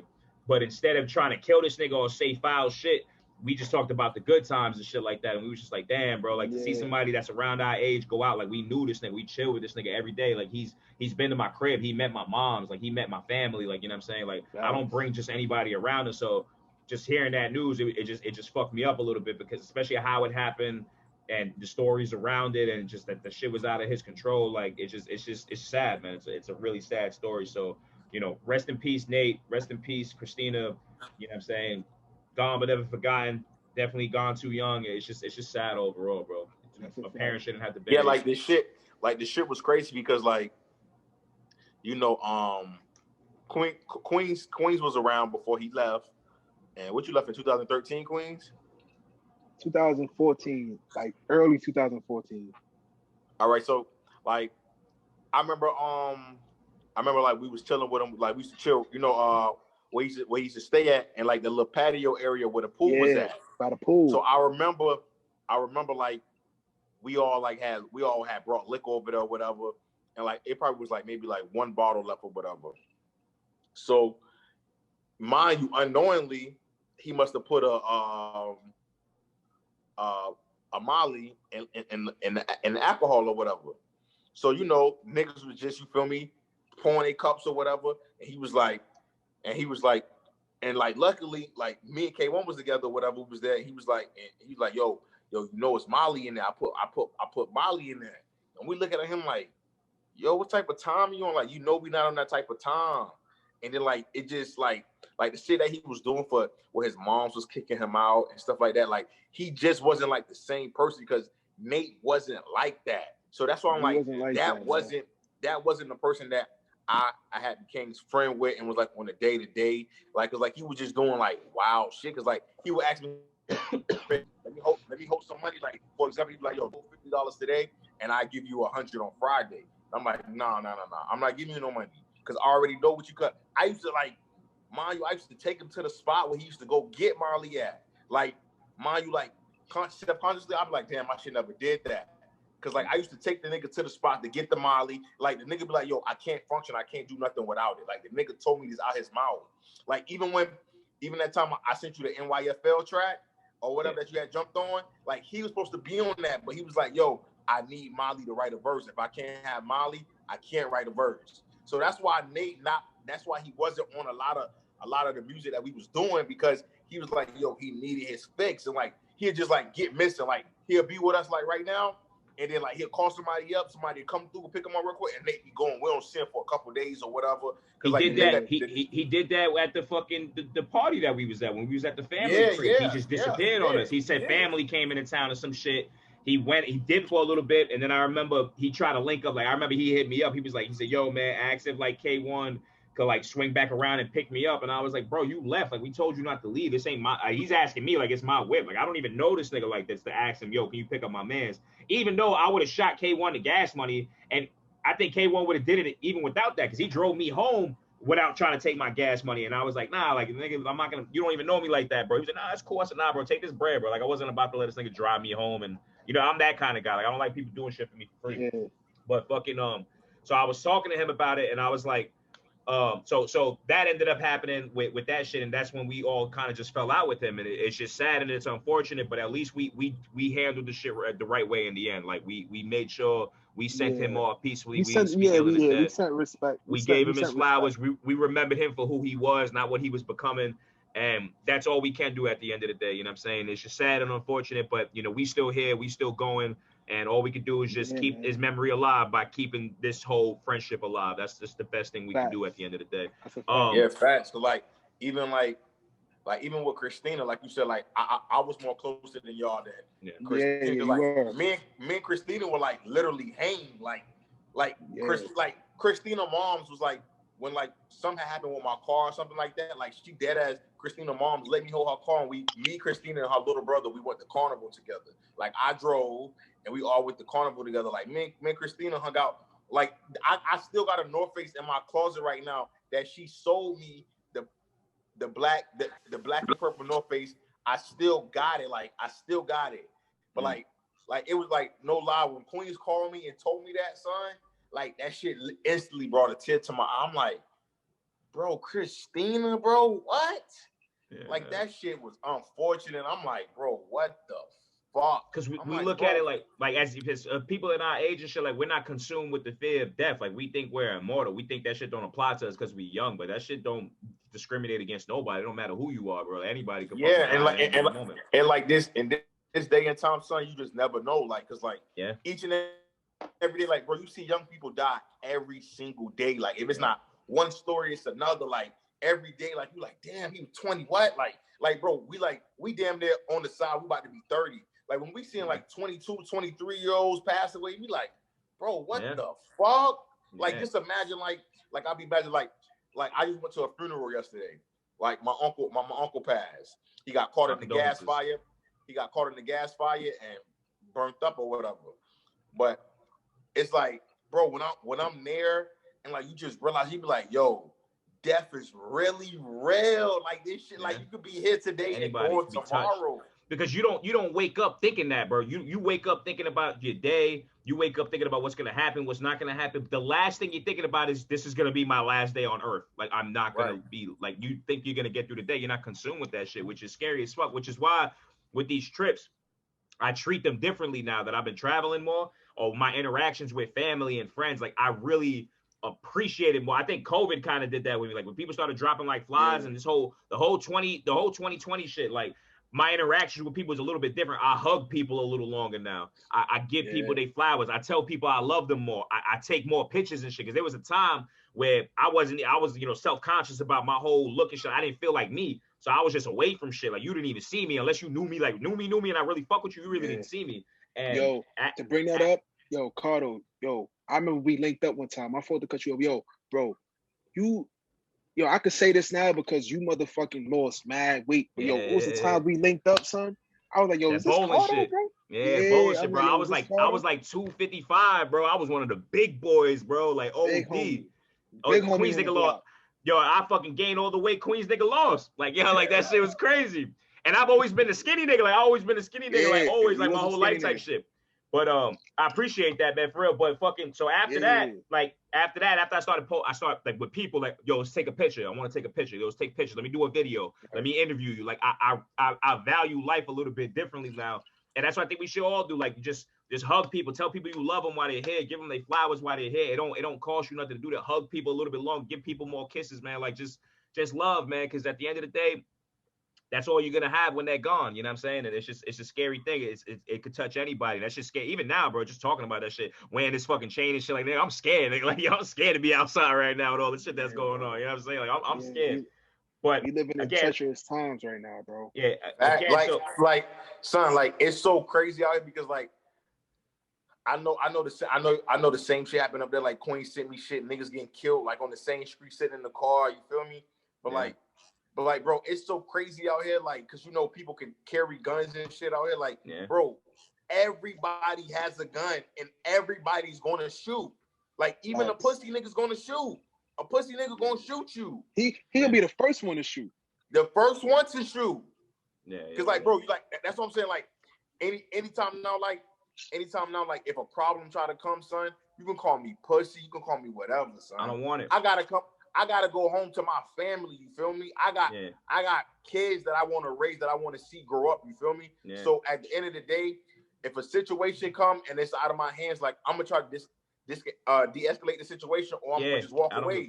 You feel me? Call me pussy, call me whatever you want. You feel me? Call me pussy all you want, as long as you're smart, bro. I handle shit a lot differently like that now too, bro. I don't want no fucking problems, no beef with nobody, bro. No problems with nobody for no reason.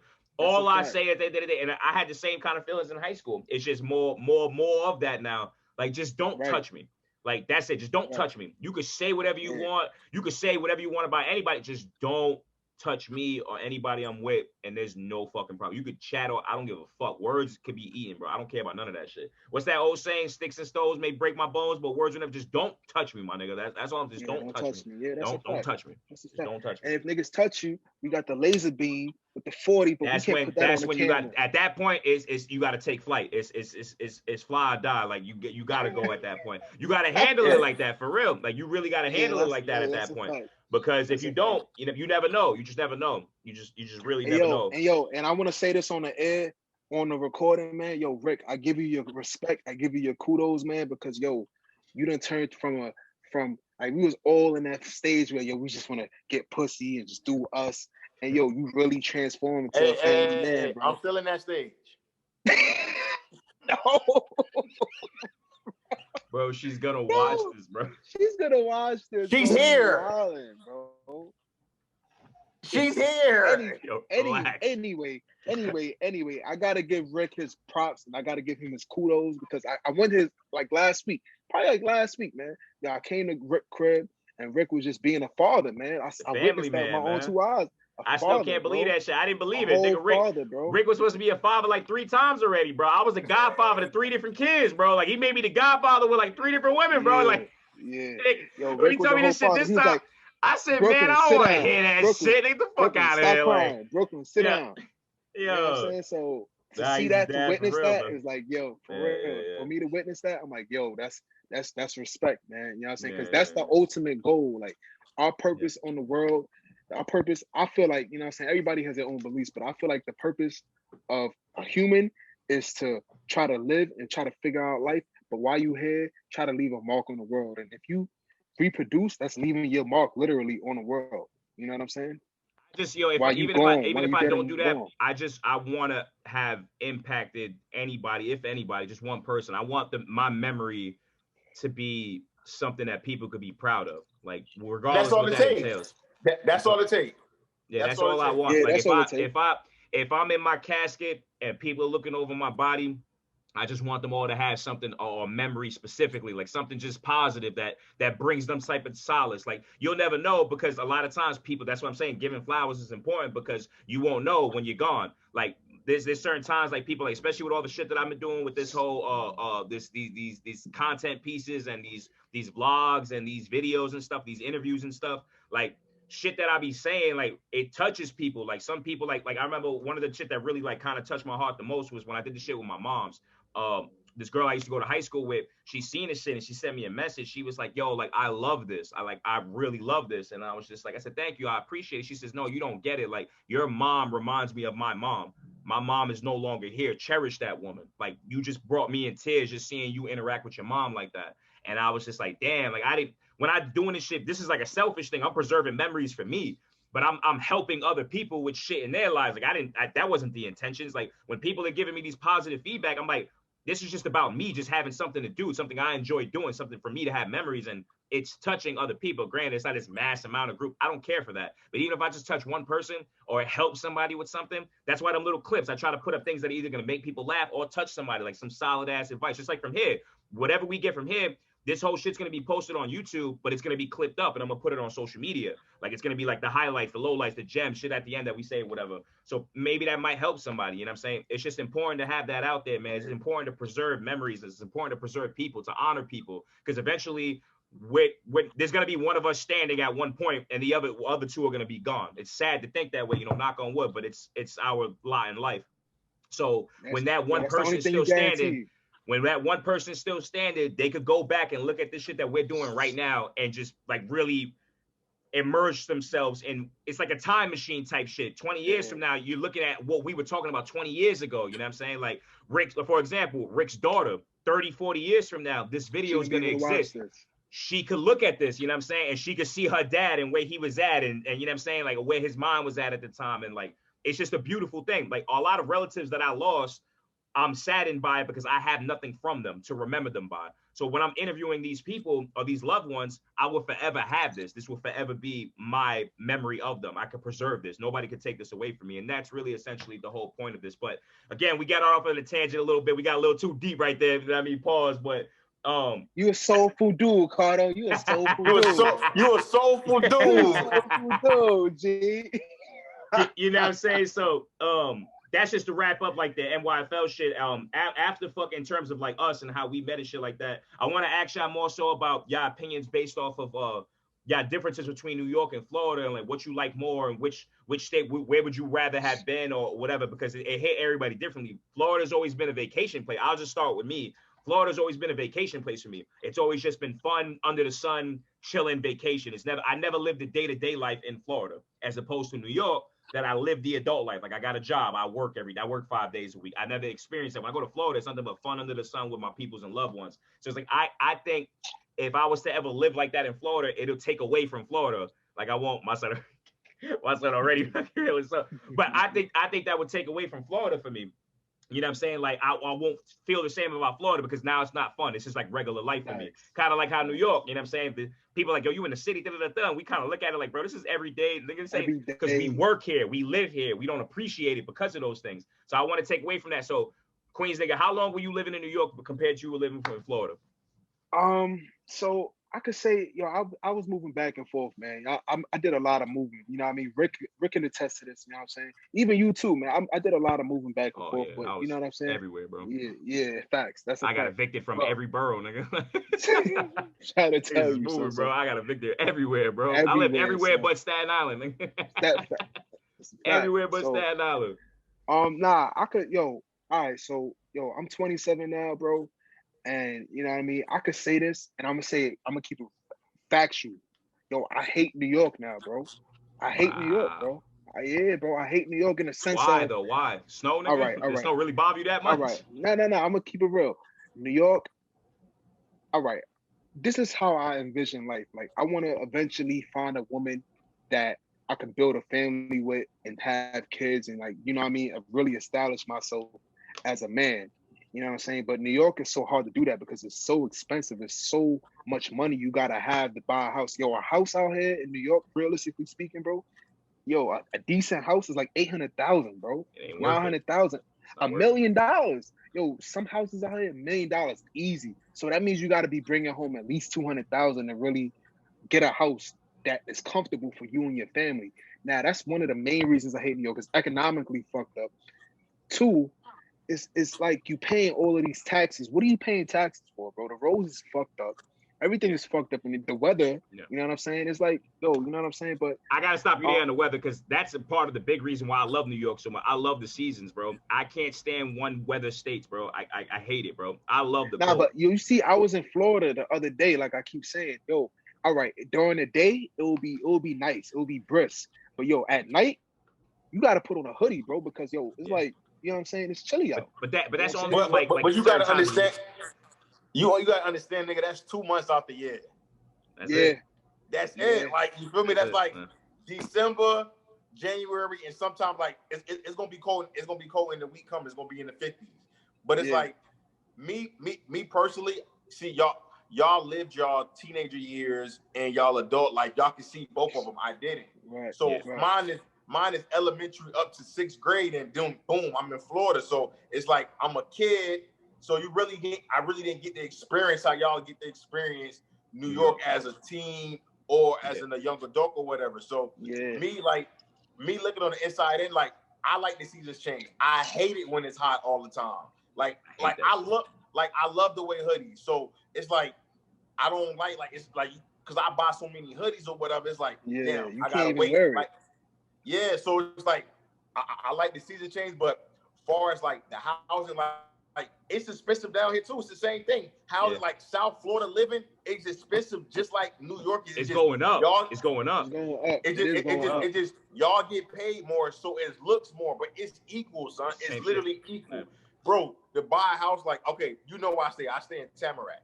Yeah. To buy a house in Tamarack is gonna be at least $350 and up, no less. The hood, bullshit in the hood. I'm talking about you can live in the projects. A house is gonna be $250, no less. Like you're not gonna find nothing cheap down here. Nothing. And then I believe you. That's why niggas gotta move to Texas. Niggas gotta move to Texas, bro. Or like, bro, my man you gotta move out there. That's funny. You gotta move. Like, even like I said, when I stayed in Orlando, shit super cheap. Super cheap in Orlando. I know. But not like in Orlando, like the outskirts. Because I stayed in like Ultimate Springs. I stayed in Apaka and all these other places and shit like that. Like it's cheaper. Like nigga, I had a 2-2 and a 2-2 luxury apartment for $750. Nigga, you're not finding nothing. You're not finding nothing in South Florida for $750. Nothing. You're not finding nothing for $750. Nigga, you're not finding a bathroom with 4 walls around it for $750, nigga.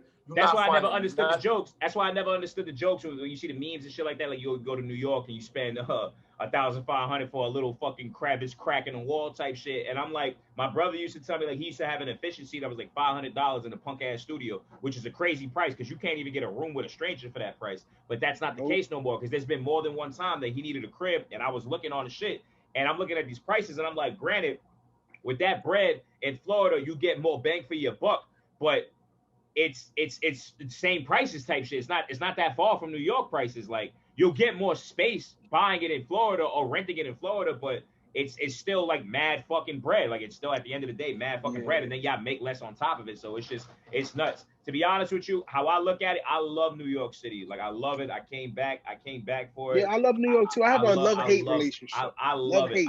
I love it. I love New York City. I love everything about it. I love the hustle and bustle. I love the people. I love the speed of the shit. I love the seasons. I love just how lively it is. I love everything about it, bro. Even the bad things. Like I love it. I love summer. Like I love all of it, bro. But Florida is literally like my second home. Like I love, bro, when I have a different kind of feeling. When I go back to Florida, I feel like I'm in a time machine type shit. Like I feel like I feel a different kind of love. It's like a warm spot every time I go over because I remember everything. I remember what I was feeling when I go to these certain areas. I remember what I was doing at that time. I only got 2 years in Florida, but I had so much fun and made so many memories and met so many people that those 2 years felt like fucking 5.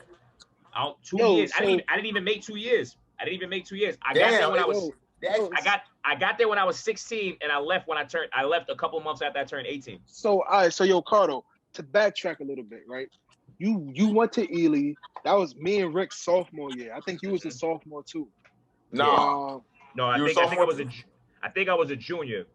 All right, you was a junior. All right, you left. Before I even get into that with y'all with the transcript, because you got to remember, credit systems work different in New York than they do in Florida. You need way more credits to graduate in fucking New York. So, mind you, I wasn't doing shit in New York when I was in school anyways, but the credits I have, they had to figure it out and put it in the system to figure out what the fuck they were going to place me in this shit. So originally when I got there, they put me as a junior. So I was supposed to finish that year up, do the senior year shit. If I would have did what I was supposed to do, I was going to graduate a year earlier than I was supposed to. Like that's how it was supposed to happen. But since I fucked that up, when I transferred schools, they ended up not holding me back, but they tried to put me as a sophomore. And when I seen that shit and I went the next year, I was like, oh, bro, I'm not gonna fucking be 19 in fucking high school. Like I'm out of this shit. Like it's just dumb. I'm going back to New York anyways. I'll just take care of the shit when I get out there type shit. You know what I'm saying? That's what I was gonna ask you. Like what's the timeline of when you left Ely? I know you went to Hollywood Hills. I went to Hills because I left Ely in the middle of the semester. I remember it was like around the holidays type shit. So when I got to Hills, you had stopped coming to Ely for a minute. I just started cutting school, bro. Like I just stopped cutting. I got back on my bullshit. Like I just didn't care. Like it was weird because like I was cutting school to meet up with my friends later to chill with them after school. Like the shit was ass backwards, bro. Like I was doing mad dumb shit back then. But fucking when that was happening or whatever, when I went to Hills or whatever, I got there like towards the middle of the school year. And I finished up that little bit of school year, and then I did a whole nother year with them the next year. But that's when the credit shit came in, and they was telling me like, "Yo, like we can't even have you here," type shit. You got to go to like it was this whole bullshit, and I was just like, "Man, I'm going to New York. Like, fuck all this shit. I'm out of here. Like, I don't want to hear none of this shit. I'm gone. I'm 18. I was like, I don't care at that point. So that's when I ended up coming back to the city. And I never went back. I ended up getting a job, and that's what kept me in New York ever since. So from 18 to now, 11 years, bro. I've been out here. You know what I'm saying? Hey, yo, but, I moved back to New York on some real. I was surprised because you told me you were gonna do it. I didn't believe you. Yeah. You know. I ain't gonna. Yeah, you know, I ain't gonna. Wait. What am I missing? All right, so yeah, you know, long story short, man, you ain't even gonna get into all of that, man. You know what I'm saying? But I had to, you know what I'm saying? It was a situation. You know what I mean? I ended up coming back to New York, and I'm happy I'm here now, man. You know what I'm saying? That's all it really is. Y'all gonna have to tell me this all bad, because y'all niggas, I'm lost right now, bro. Y'all gonna have to tell me this shit. Carter don't know. It's the Henny. It's the Henny. I don't think I know. I mean, give me a hint. You don't gotta say it. Just give me a hint. I don't think you know. I'm gonna give you a hint. A nigga face was on the shirt, man. That don't help, bro. Like that. Yeah. What? What you mean? A nigga face was on a shirt. Nigga face was on a shirt, man. Cardo. Oh, okay. All right. Oh, this is shit that you told me with the fucking. Oh, okay. All right, I remember. You did tell me. That's not funny, nigga. Why you laughing? That's not even funny, bro. He don't even know. Nah, he don't know. Somebody got popped. Somebody got popped. A body was caught. He don't know. Nah, he don't know. All right, so I don't know. All right, I guess I don't know that, bro. Because I'm looking at it. I'm like, the fuck you mean a nigga's face on the shirt? Somebody died, nigga? Like, is that what it is? Like, that's what I'm taking it as. But a nigga face on the shirt, they dead. Yeah, R.I.P. All right, so I wasn't wrong, nigga. Like, somebody died. I think it was the situation that you told me that happened where it was a little too close to home and y'all had to jet because y'all didn't know what was gonna come from it, type shit. No?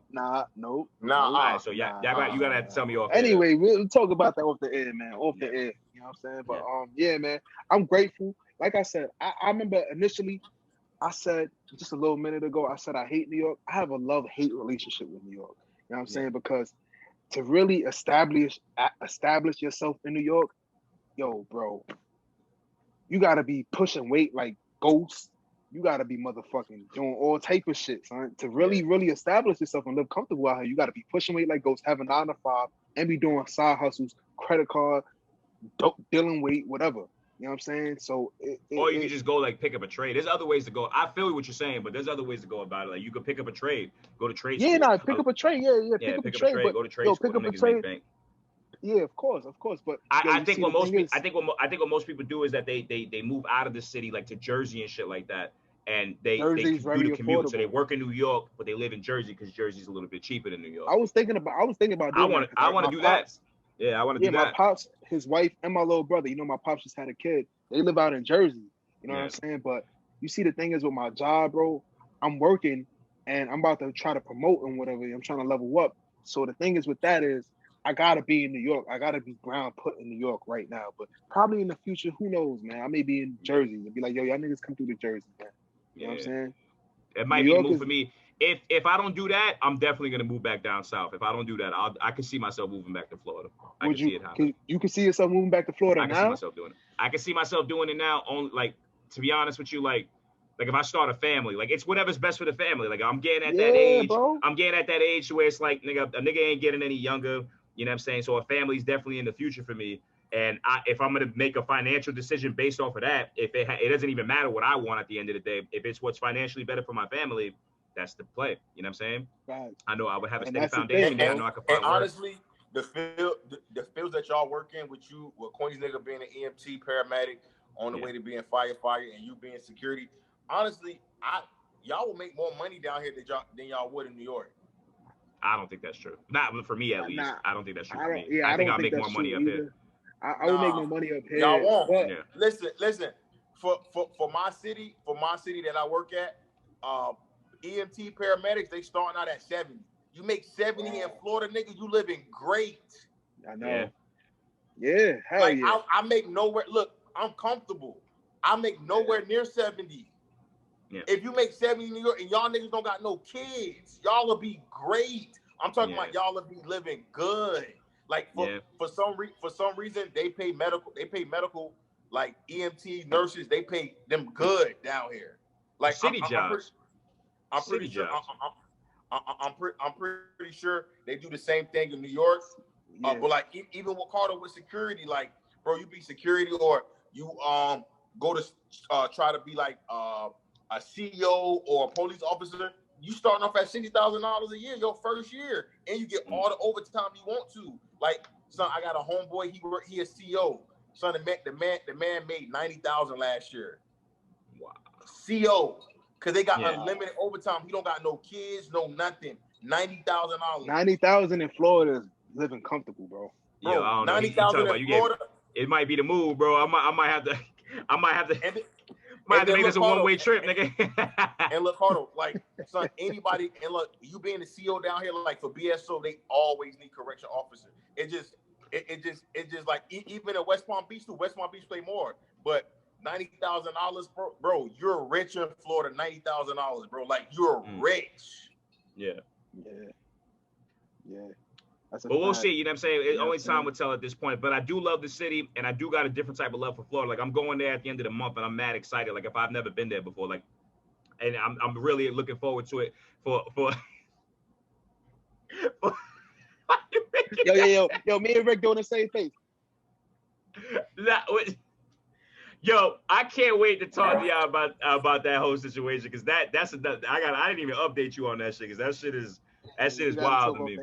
There's a lot of shit we gotta talk about. That's a lot. I mean, damn, you know what I'm saying? Because I want this shit to be real thoroughbred, but it's now not the time. You know what I'm saying? Like, for sure. There's gonna be an episode where I'm really able to get my shit off. You know what I'm saying? But it's not this episode. You know what I'm saying? It's only episode 1. Let's chill for a little bit. Episode 1, we got a lot of shit where we ain't really touch on, but I figure we sprinkle that shit throughout to this shit. But yeah, man. So I could honestly see myself like going back to Florida. I got a different type of love for Florida. I got a different type of appreciation for Florida. You know what I'm saying? I got a lot of family down there, like y'all know. I got a lot of family over there. I got a lot of friends over there. A lot of shit, bro. And I got opportunities, and I got a nice foundation over there to where, you know, for whatever reason, you know, shit don't work out here, I would be able to be okay over there. You know what I'm saying? Like I'll be all right. Like I can fall on my feet somewhere. You know what I'm saying? To piggyback on what you said, Cardo, yo, I'm on the same type of time, bro. Like my mom, yo, y'all know, Rick know, because he helped my mom. Yo, respect for that too, man. Yo, my mom just recently moved back to Florida, man. Like she was in New York. She loved it, right? She was in New York and she had moved to Georgia. And then she was like, yo, fuck Georgia. Y'all moving to Florida. And she feels like she's at home. She's on State Road 7. She's in Coral Springs, Tamarack. She's at home, son. When I was down there in Florida, it felt like home. You know what I'm saying? It felt like home. Like, yo, I'm back home. Like I was driving through. I remember it was me and my little brother. We was driving through Sample Road, and I used to be on Sample Road crazy because I used to live in Coral Springs before I moved back to New York. So I used to be on Sample Road a lot. Sample Road, University, Power Line, State Road 7, all of these roads where I used to really move around. And I'm like, damn, son, me being cool where I'm at right now, I'm like, yo, I remember when I was talking to this shorty, and I told her, yo, meet me on University and Power Line because we about to link up and go to the movies or whatever the case.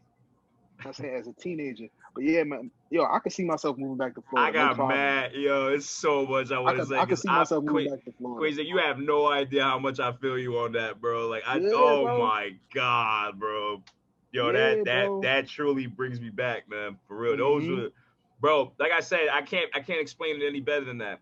I wasn't even out there for a full 2 years, bro. And that felt like a half decade, easy, bro. That memory. No, son, look, when you said you was out here for 2 years, I'm like, damn, I didn't even make 2 years yet. I didn't even make it yet. I'm like, I could have sworn that shit was like 5 or 6 years. That's what I'm saying, bro. You're not the only one who said, look, everybody, yo, bro. When I went to Hills, I only was there for a year and a half, and they was like, yo, I felt like you was there all 4 years with us. Like anybody that I met and I got cool with, they said the same shit. When I tell them I only been out there for almost 2 years, they be like, get the fuck out of here. Like, then I was like, I remember this, and I remember that. Only 2 years. You know what that speaks on your character, bro? Your character is really, you're charismatic. And I think this podcast thing is dope for you, man, because yo, you have that energy, you have that charisma to really make people listen, man. Like, now you do. I'm not even gonna front because when you started off the intro, I said, "Oh, hold up, let me watch this." Yeah, like G shit. Like I was caught like by surprise. I'm like, oh, this nigga, like, yo, you feel me, like. Yeah, I start off all my interviews like that, and they always get caught off guard because I'm like, all right, this is what we're gonna do. This is what we're gonna talk about. This is how it's gonna go. And they're like, okay. And as soon as I'm like, are you ready? They be like, yeah. I just be like, boom. I just go off. They be like, oh, like, yo, what that? Yeah, son. I was watching like I'm not part of the interview. Like I'm like, yo, hold on, let me watch this. Yeah, like his personality, like his personality, like it leaves a an impression. On every person like he cool with. That's why, like, yo, if you anybody that ever had an encounter with him, they're gonna be like, yo, he this, he that. You feel me? Like I never had nothing bad to say about Cardo, like ever, like nothing Never had to be like, yo, Carter, yo, you did some wild shit. Like, yo, that was fucked up. Like, ever, like, he's very honorable man. Like, very like a solid nigga. Like, even though he said he's white, we always say, yo, he's black, man. Like, Carter is black, man. Like, you feel me? He's black, bro. Like, bro, since my 10th grade year, the nigga been solid ever since. The nigga ain't never changed it. The nigga G-check you. The nigga comes with some advice. Nigga come with some soulful shit. Nigga come with some, hey, yo, son, yo, y'all really got to stop on that New York shit. You feel me? Y'all really got to go off on that shit. I appreciate that, man, because all praise goes to my mom, man. Like, my mom, like, I'm literally, like, now that I get older, you get a different type of appreciation for your parents, you know what I'm saying? And my mom, like, I worship the ground she walks on. Like, when I was in PR with her not too long ago, and my mom's like, my personality, this what you said, this impression, this spontaneous, this charisma, it all comes from her. Like, when I was in PR, there wasn't one person that we passed that my mom ain't chop it up with and was able to get along with. And at first, like, I was annoyed by him. Like, yo, mom, we gotta go. We're not gonna make this fucking horseback riding shit on the beach. You keep fucking talking to people. Like, I caught myself getting annoyed, but then I looked at it, I'm like, this is where I get that from. And I wouldn't change my mom for nothing. So it's like, I love my mom to death. So it's like, I really get that from her. Like, she really, even some of the old heads in my family, they really implemented like core values in me. Like, and I was just speaking on this recently, was like, I'm real big on giving my word. Like, if I give you my word on something, my word is bond. I don't break that shit for nobody or nothing like that. My uncle told me that, man. He rest in peace, Theo David. He told me that shit when I was 14. He said, Richie, at the end of the day, as a man, all you have is your word. You don't go back on that shit for nothing. You give it, you keep it, period. There's nothing else to it. And I really stood true by that. And I just had an interesting conversation with a friend of mine recently. Shout out to her. I'm not going to drop names or anything like that. But shout out to her, where she was basically talking to somebody who was guiding her and basically saying that people who do that, you can't really put much stock into what it is that they say in terms of that, because at that moment, they might feel that way, but it might change somewhere down the line because their feelings change, people change. And when she said that, I agreed with her. That makes sense to me. But I told her at the end of it, I said, but I'm the exception to that rule. And she was like, well, that's easy for you to say. I said, no, it's not, because I lived it. I've been doing this shit since I was 14 years old. Like, I've given my word out and I've never gone back on that shit no matter what happened. So it's like, I have data, I have proof that shows that my feelings didn't change about the shit that I gave my word on. I kept it. My word is bond, and that's what it is. You got a catalog. When you got a friend in me, and I tell people this shit all the time, when you got a friend in me, you got a friend for real, whether it's behind closed doors or not. Like, if me and Queens nigga cool, right? If y'all wasn't cool and you had some type of foul shit to say about him, Rick, and we was behind closed doors and you was to say some shit, the first thing to come out of my mouth, y'all don't know nothing about all of that, but that's my mans, you my mans. If you're not gonna make that right, I don't want to hear nothing but I don't want to hear none of that shit. Like, leave me out of that. Like, nah, that's my boy, you my boy. Y'all either try to make the shit right, I don't do the playground shit. Like, that's just me. That's my character. That's what my mom embedded in me as a child. Like, you know what I'm saying? Those are the fundamental, like, fiber of my being type shit. Like, and I take that shit really seriously. Like, I really do.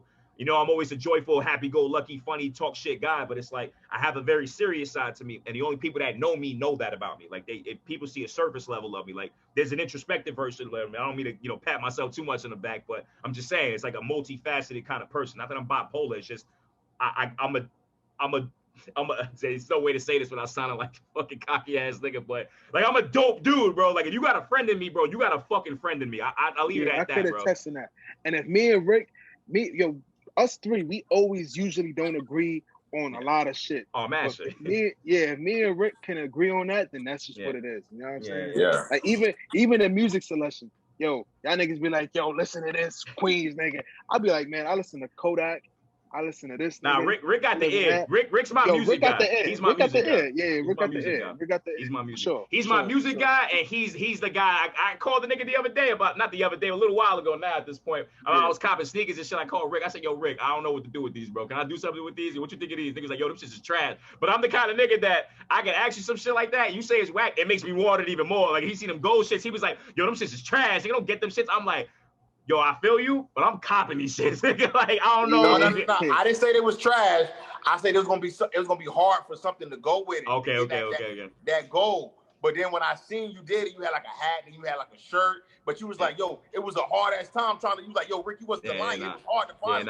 It was tough, bro. I went everywhere, bro, to find it. I walked the whole strip of Harlem, nigga, like to find. I went to every store there, bro. Like, I went to the Ballers, Dot, fucking Jimmy Jazz, nigga. I went all of these places trying to find something for them shits, bro. And I bought like mad shit. Every time I found a shit that went, but I bought it, I was like, because I'm probably never gonna find this shit again. Let me just buy this. I just kept buying shit. But I appreciate your kind words, man. It really means a lot to me that, you know what I'm saying? Because you don't really know it until you hear people share that with you, which is important. Again, we're giving people their flowers while they're here, man. I want people to remember me like that. I want that to be not necessarily my legacy, because that sounds very egotistical, but I want my impression on people to be able to just have something good to say about me, share something positive. You know? No. That's not egotistical. Like, no, you speaking real. Yeah, because like, bro, as us being like men and just being not even speaking about us three, but like just men in general, we don't tell our friends like how much we appreciate them, and how much like, and how much like you be like, yo, like it's hard to come by good friends nowadays because everybody got ulterior motives, everybody got something going on, and everybody's not real with each other. Like, bro, like we can go through something and be like, yo, not for nothing, like you was on some bullshit, like you shouldn't do that or whatever, and like we'll take heed in that shit and be like, yeah, I was wrong, you was right or whatever. Like, cause like I want y'all, if I'm on some bullshit, I want y'all to tell me, yo, Rick, you on some bullshit, like for real, because I'm gonna hold you to that standard, because I'm gonna tell you that you on some bullshit too. So like I know for a fact, like I can call Queen's nigga about a situation. Like I called him about a situation not too long ago. He was like, nah, that's not smart. That's stupid. Nigga told me, yo, that's stupid. Don't do that. That's stupid. And like my mom was already made up. Like I'm like, yo, I'm gonna do this shit. You feel me? But like I called Queen's nigga, and boom, like he was rational. So I'm like, I bet. And out of us three, I'm the most irrational motherfucker. Oh yeah, you did. all I can say on that is that's definitely true. But I always tell people too, just because I give you, like, I remember with the music thing, I remember Rick would send me music and shit like that, and I would just dead ass tell him if I didn't like the shit or not. And he used to be surprised. He'd be like, yo, bro, like you dead ass be giving me like honest feedback. Like if you don't like the shit, you'll genuinely say, yo, I don't like the shit.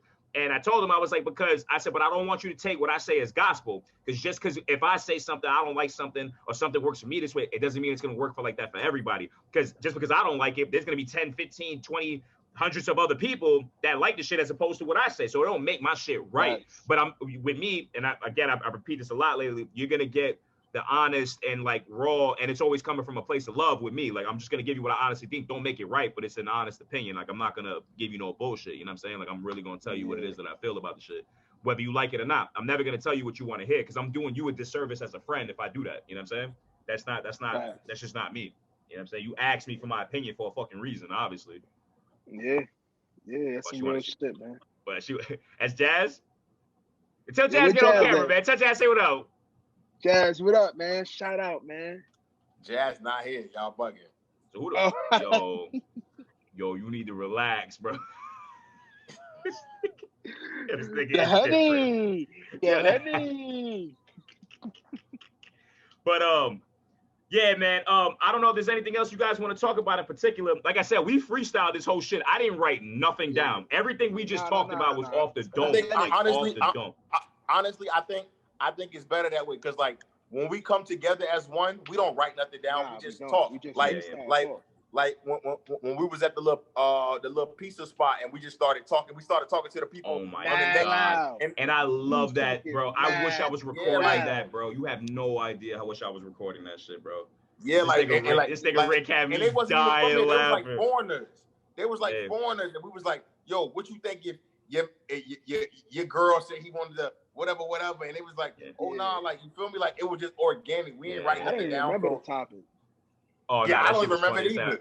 I'll tell you, nigga, I remember all that shit, nigga. Nigga Rick had the nerve to tell me that I remember he said, yo, if my bitch she go to a nigga crib, nigga, I'm not mad at that nigga. I'm taking that shit up with her because he just doing what he's supposed to do. No, that's a fact. That's a fact. Yeah, hold up, which is true. But then I flipped the scenario because I made it based off location. So I was like, yo, so I said, all right, so you telling me you wouldn't care? She said, nah, nigga, because he doing what he's supposed to do, and that's the game. And I said, okay, cool. I said, so if you come home from work, you in your fucking crib, and you go and you see this nigga on your couch in his drawers playing 2K, and you know he just got done busting down your lady.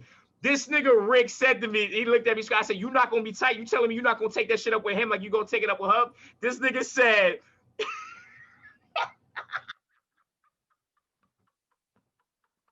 He said, I got a gun, nigga. I was like, bro, that's gang. That's gang shit. So it's not about principle for this nigga. It's about location. Cause it's okay if she getting her shit blown the fuck out at Sun crib, but it's not okay if she getting blown the fuck out at your crib. Like the fuck out. It's all the same premise, like, bro. Son, like, look, you can't get mad. You can't get mad at a man for what a woman let happen. Like she let that happen. Nah, you can't. No, what you mean you can't? You cannot. So if you love her, like, wait, say factual shit. Queen's nigga live this shit. I've been in the situation, bro. I know. I've been in this situation, bro. We all have kind of, but that's neither here nor there. Go ahead, talk your shit, bro. You got a safe space. I know. Yeah, listen, bro. I was with this shorty. I ain't gonna name no names or nothing. It's my ex. You know what I'm saying? Long story short, I was doing my thing. I was name no names and say my ex, nigga. Just say name no names and leave it there, nigga. Don't give her a title, nigga. All right, whatever. You know what I'm saying? Boom. I was doing my thing. I wasn't doing right by her. I could say that. You know what I'm saying? I wasn't doing right by her. But when I found out she was doing her own thing, it clicked in my mind. I'm like, oh wait, hold up. This shit, she can hit me back now. She can, you know what I'm saying? She's on the type of time that like, boom.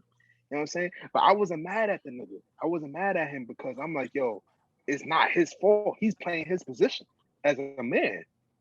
You know what I'm saying? He's playing his position as a man. A man is gonna want to try to, what's up, shorty? Oh yeah, you not, listen, your man not treating you right. What's up? Let me take you out to dinner. What's going on, You know what I'm saying? There's certain situations where a man is gonna be like, listen, he gonna wait for the opportunity and just sneak right in.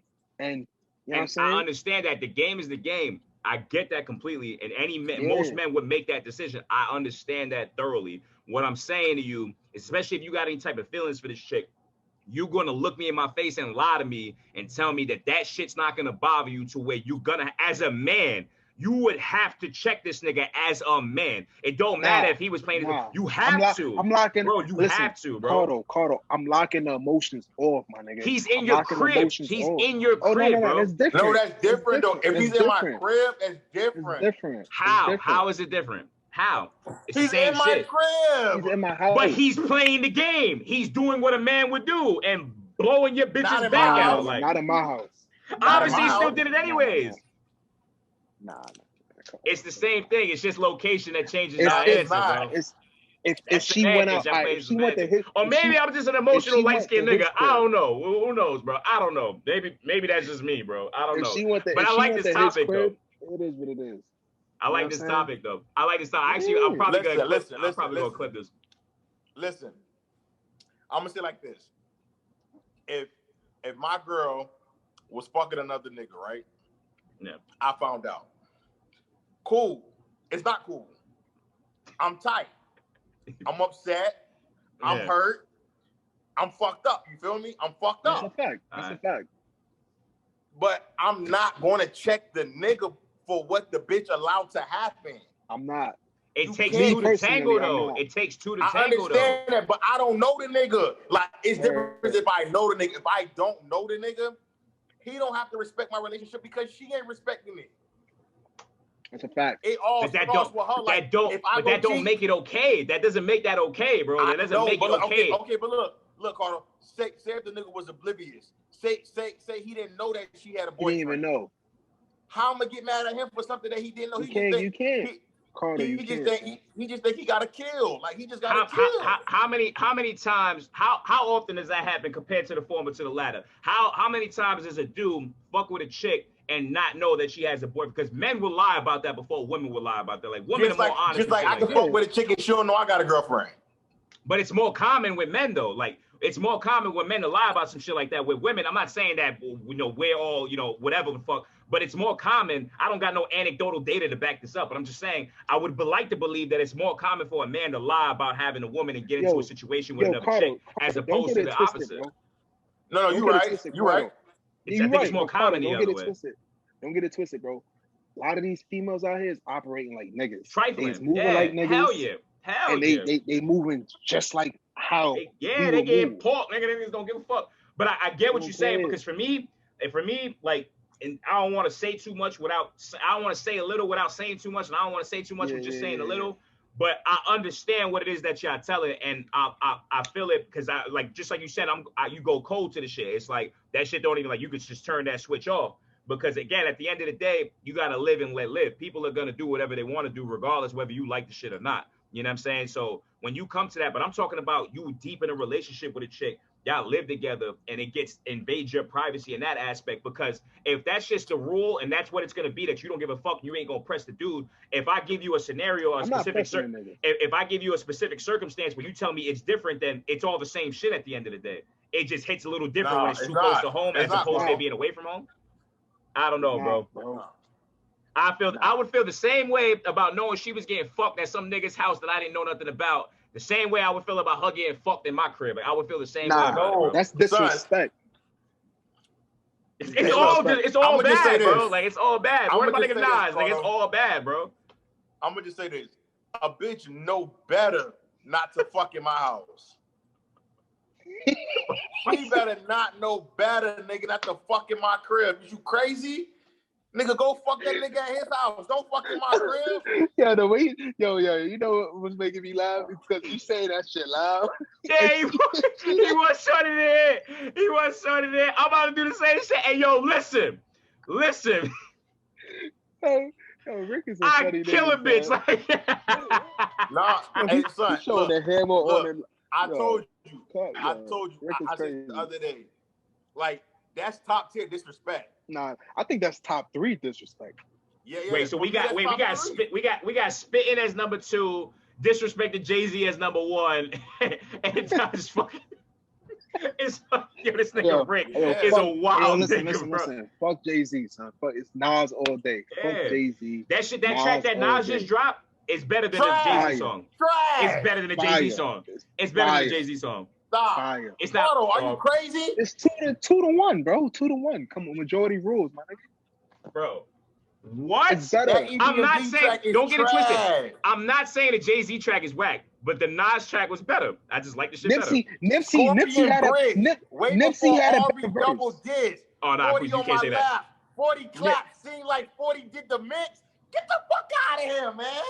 The reason why I don't like that is because he name drop him. That's that shit Game be doing. That's why I love Game's music. But if you really listen to Game music, every other bar is a name drop. I don't like name drops, bro. I don't like that. That nigga, he's 51 talking like that. 51. It's like the LeBron James talk. Yo, he's 36, nigga. He's 36. Nigga, and who gives a fuck, nigga? What are you talking about? Nigga, this shit crap, nigga. Niggas sound like the niggas that be defending LeBron James, bro. Listen, you can't compare a verse to a song. Jay-Z Nipsey had a better verse. Nas got a whole song. You heard what he said? He said Nipsey got a better verse. Nipsey had a better verse. I can't jack that with Queens. Queens ain't on his own on that one because Jay-Z definitely had a better verse. Hey, yo, Queen, I already told you. Jay-Z will make you stop being EMT. Watch your mouth.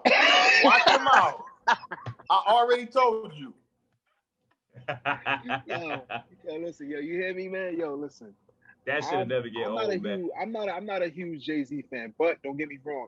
I respect him. I respect him. I respect him. You know what I'm saying? But I'm not a huge Jay-Z fan. Like, yo, just the other day, yo. Who got better catalog though? Who got a better catalog? Who got better catalog? Well, Jay-Z. How many projects? Because who dropped more music? I think Jay-Z dropped more music, so it's hard to compare. Yeah, but quality to quantity. If you like, honestly, Nas only has 2 good albums. Yeah. But Nas only got like fucking 4 or 5. How many albums did Nas drop? Nas got about 10 albums, Cardo. Hold on. I gotta look at the list, bro. We gotta pull that up. Yo, you got Illmatic, you got I Am, you got It Was Written, you got the one he just put out. It was written, and Illmatic was his 2 top albums. You got Stillmatic. Yeah. Nostradamus. You got Nostradamus. You got I Am, the autobiography. Stillmatic, God's Son, Street's Disciple, Hip Hop is let's Dead. put it like this. The last 3 albums Nas dropped, I ain't even listened to it. I listened to it. Well, nah, you bugging. King's Disease was better than that Jay-Z Beyonce album. That shit was better than the Jay-Z. You wow. It was better than the Jay-Z Beyonce shit. No. Shit was trash. No. You can't compare that. Jay-Z solo album. No, compare the solo album. Compare 444. Hold on, let me see. Compare 444 to King's Disease. It's not better than 444. 444 is better than King's Disease. I can't front. I gotta look at the track list. I gotta look at the track list on that. Yo, that shit came out like what, 4 or 5 years? I wouldn't say it's a classic. Niggas be throwing that word around too much. I wouldn't say 444 was a classic. I definitely like some. What wasn't a classic? 444 was not a classic. Get the fuck out of here. It was not a classic, bro. Look, Kill Jay-Z, the first track. I was iffy on that. I didn't really care for that one. OJ. Marcy Me, OJ. Marcy Me. Family Feud was I. Facts. So he got like 4. He got like I like half the album, but the other half I didn't really care about. I didn't care for. You don't like what's the third song on there? Smile. Smile was okay. Story of OJ, Smile, 444, A Family Feud, Bam was okay, and Marcy Me. So, all right, 6 out of 10. I wouldn't call that a classic, bro. 6 out of 10. That's more than. That's really good. Yeah, that's really good, but that's not a classic. Classic for me is there's no skips. I got 4 skips there. It's not a classic album to me. That's just me. Like when I call an album, I don't throw that word out. Like a classic album to me is a fucking album that you don't skip no songs. If I'm skipping 4, that's not a classic album. But I fuck with that album. I like that album. King's Disease wasn't a classic album either, but I think King's Disease was better. I think King's Disease was the better album. All right, off the Jay-Z and Nas, because we're going to go back and forth all day. That's a whole nother podcast. Yeah, facts. Yeah. Who you think been making the best music in the last 3 to 5 years? Well, I think Jay-Z, that's hard to say. I'd probably give that to Jay. No, not out of them, just anybody. Oh, in general? Yeah. The most consistent, the best. I think you would have to say Drake. I think Drake put out the best work these last. I think Drake's been running shit these last 3 to 5 years. Drake out of who? No, we in general. Saying, who you think put out the best music within the last 3 to 5 years? Like we're in 2020, so I'm gonna say from 2000. I'm gonna say 2017 to now, or 2015 to now. Within that, but it's like it's hard to really say that because it's like it depends what you're listening for, or what you're listening to. Because I listen to a lot of emo music now. Like I listen to like Russ, West Side Boogie. I listen to Marlon Craft a lot, like OD. Like that's like my new type of vibe. Like I like the rapper, the emotional rappers. Like I fuck with that kind of music heavy. Like I listen to that more than everything. Not gonna lie, the last 3 years it's been for me. It's been Freddie Gibbs. I don't know what it is about that. I can't listen to this music, bro. I just can't. I don't know what it is, bro. You bugging. I don't like it, bro. I tried, bro. I really tried. I got Griselda, Freddie Gibbs, West Side Boogie, and I fuck with West Side Boogie OD, bro. Like you have no idea. Like I listen to like all that niggas music. I didn't even listen to the shit that you was telling me about from his older projects and shit like that. But I'm definitely gonna look that up. But I fuck with his music heavy, bro. Hey, Queen. This ain't for you. This segment ain't for you. Look, Queen. Before you say Vibes Cartel and Booty Banjan and Bob Marley and all these fucking Jamaican reggaeton artists. Kodak. Kodak. Squash. Dexter Daps. Dexter Daps. Who is that nigga? And Skelly Bang, I know artists. Skelly Bang. Yo, but you didn't name the best Jamaican artist though. Who? Drake. Drake is Jamaican, bro. He's Jamaican, bro. He is dancehall, bro. He runs dancehall music, bro. I fuck with Kodak music heavy. Like that's home team. I can't. I don't even care. But like I can't tell you that nigga. I hate the way he raps. I'm serious. I respect my dick. Won't fuck no bitch on her period.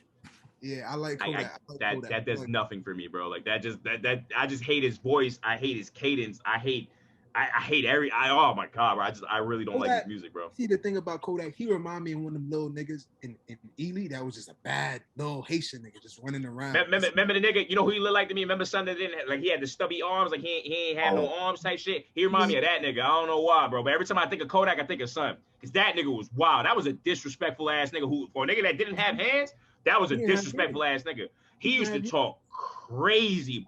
I seen him look a bitch dead in her face. He looked a bitch dead in her face. Some chick that I was cool with. He looked that dead in her face and he said, He said, yo, he said it like real Florida, like, so I don't want to butcher it, but he was basically like, he put like $50 out. He said, yo, he just threw it on the floor. He said, yo, come suck me and the homie dick in the bathroom, like right now. Like he said it to her just like that, bro. And we all teenagers. We just in the middle of, there's mad people around. And he just said it to her like that. And I walked by and I was like, and she looked at me like I was supposed to do something about it. And I'm like, bitch, like, you didn't ask me to suck his dick. Like, don't fucking look at me like you better take that shit up with him. Like, that shit got nothing to do with me, bro. You didn't have no arms, son.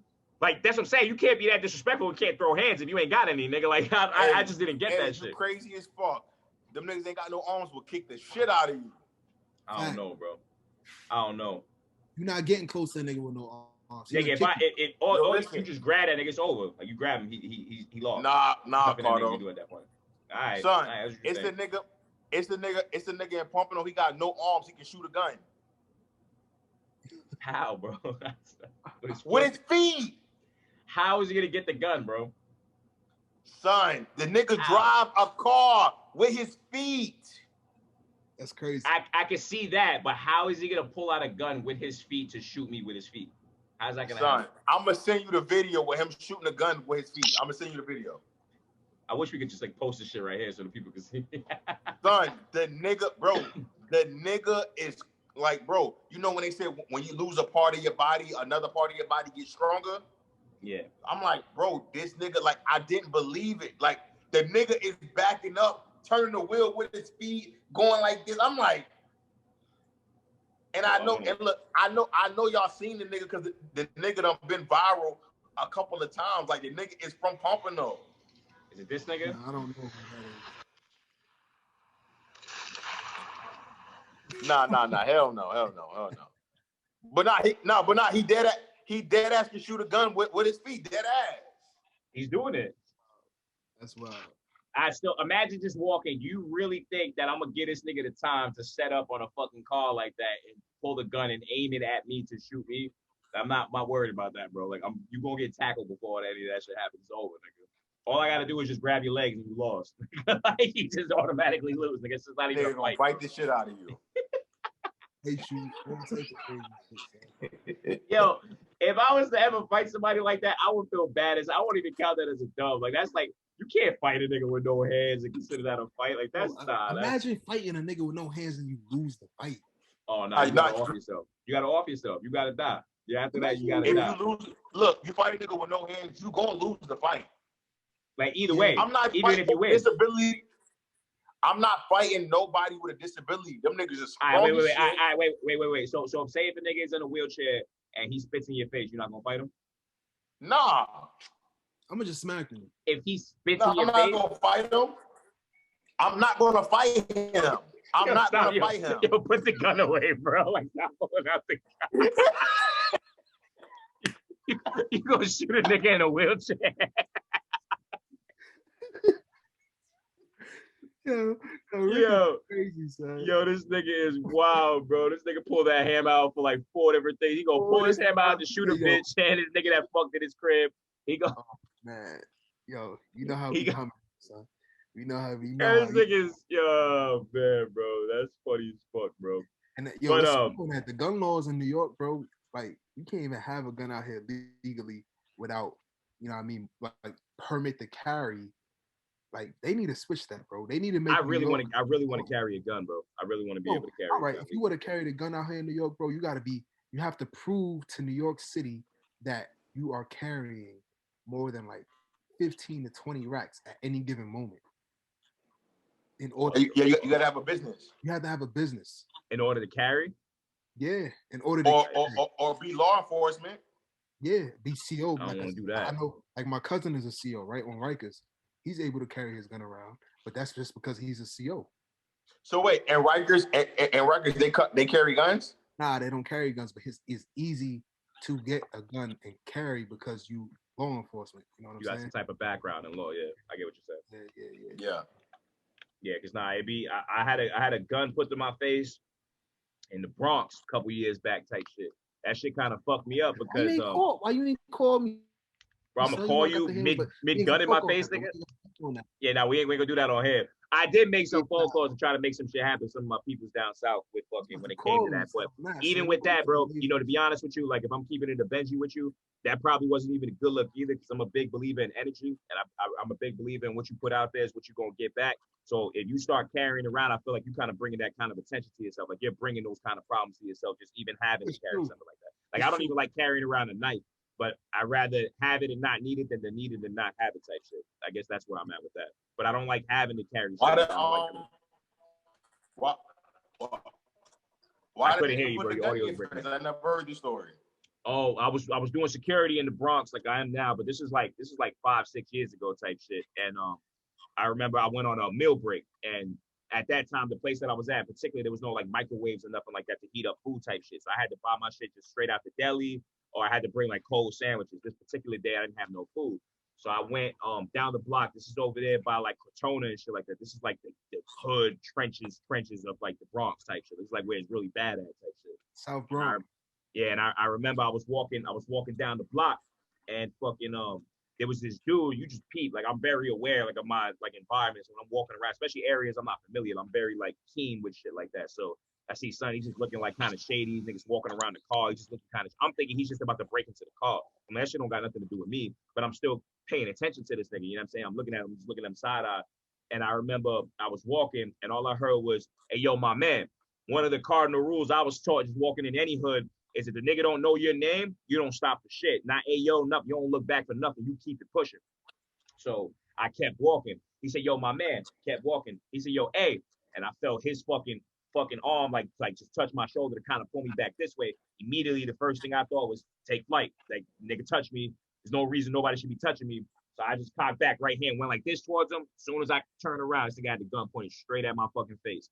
I was like, mind you, I'm y'all my people, so I can keep it like all the way transparent with y'all. Inside, I was fucking scared as shit. I was, my heart stopped. Like I was scared as fuck. On my face, different story. I looked at this nigga like looking at him like, yo, you stupid nigga, you gonna put a gun in you, stupid? Like I looked at him with the toughest, most gangster face that I could sum up as a person. But inside, I was about to shit on myself. Like I was scared as fuck. So I'm looking at this nigga straight in the gun. I'm like, yo, what you doing? Like, yo, putting a gun. Like, what the fuck is you doing? He said, yo, nah, run your shit, nigga, run your shit.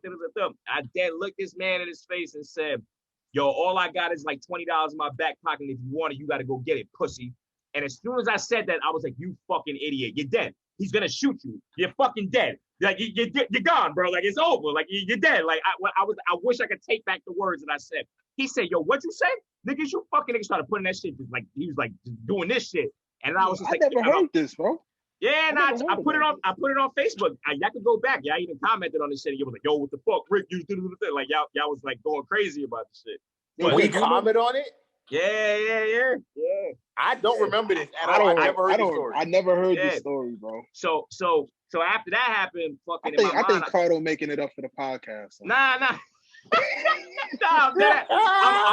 I'm a screenshot the shit later so I can show y'all, because this is when I was working with Madison. So this was like 6-7 years ago. This is a minute ago type shit. But I'll go look it up just so I can show y'all, because I remember y'all commented like, yo, you good, bro? Like, what the fuck? And we had out talking about shit. But anyway, so this nigga's like pointing this shit at my fucking head, and he's basically like he's about to fucking shoot me in the fucking face. And all I remember was like the whole time he was doing that, he kept like looking over my shoulder. So I looked back to see what the fuck he was looking at, because I thought he was gonna have somebody like creep up behind me and just like swing on me, and then they was gonna take my shit. So when I look back, I see like the paddy wagon pull by. Like I seen the boys just moving in the paddy wagon slow, not towards us, but down the block that I was headed to.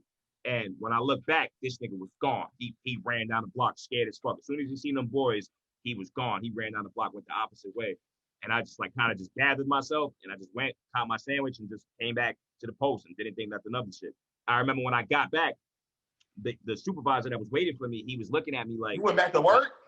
Yeah, I went back to work, because it didn't happen at my job. It happened on my route to the bodega. It didn't happen in the job. If it would have happened in the job, I would have went home. So when I went back, like my supervisor, he seen it on my face that something happened. He said, yo, what's good? In security, it's like when shit like that pops off or anything of that nature, the first thing they do just for your safety is they move you away from the site. I just got settled into that place with a steady schedule. So I wasn't about to tell this nigga, because he was going to move me to West Bubblefuck app. I didn't know what was gonna happen, so I kept that shit to myself. He said, "Yo, you good?" I said, "Yeah, man, I'm just tired, man. It's been a long night." He's like, "All right." That was the end of that. I never seen Son again, and that was it. That was the only time I had a gun put in my face. Only time I had a gun crazy, put in my face. bro. Yeah, that's crazy. Shit fucked me up. Yeah, you know me. You know me and Rick. We just got in a shootout in Florida last week, so we had to shoot some niggas out. Yo, relax, bro. This shit going on YouTube, nigga. Like, yo, criminalize yourself.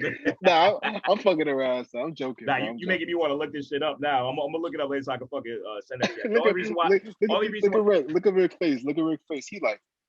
Only reason why I remember that is because you know, Facebook got the memories and shit like that, and it kind of threw that at me. It was like, yo, I just had a gun put in my face. I was like, oh shit, like I forgot that shit happened myself. Like that. Nah, I don't remember hearing that, son. That's crazy. Yeah. I know either.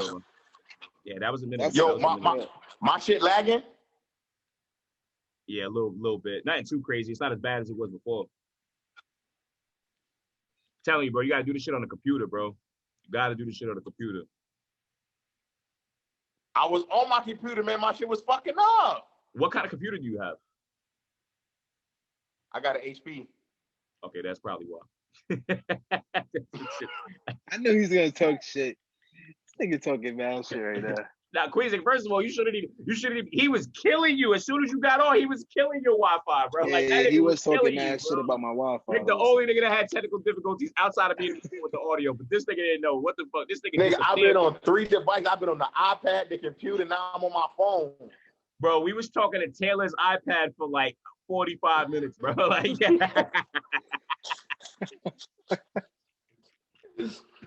Oh man. But yeah, man.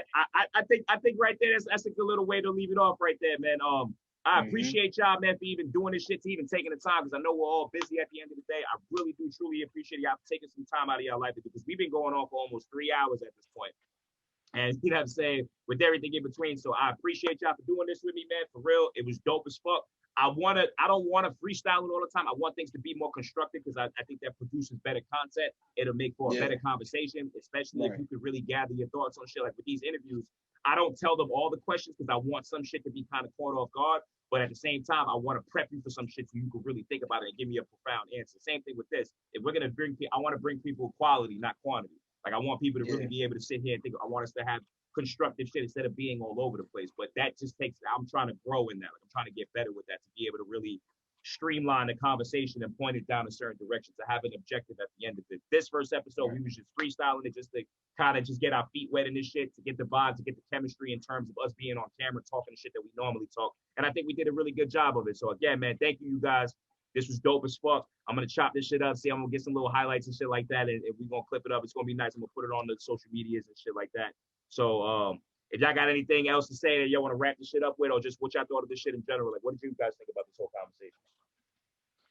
You already know this is the first of something great. True N.Y.F.L. You know, keep a clean heart and remain G. That's a fact.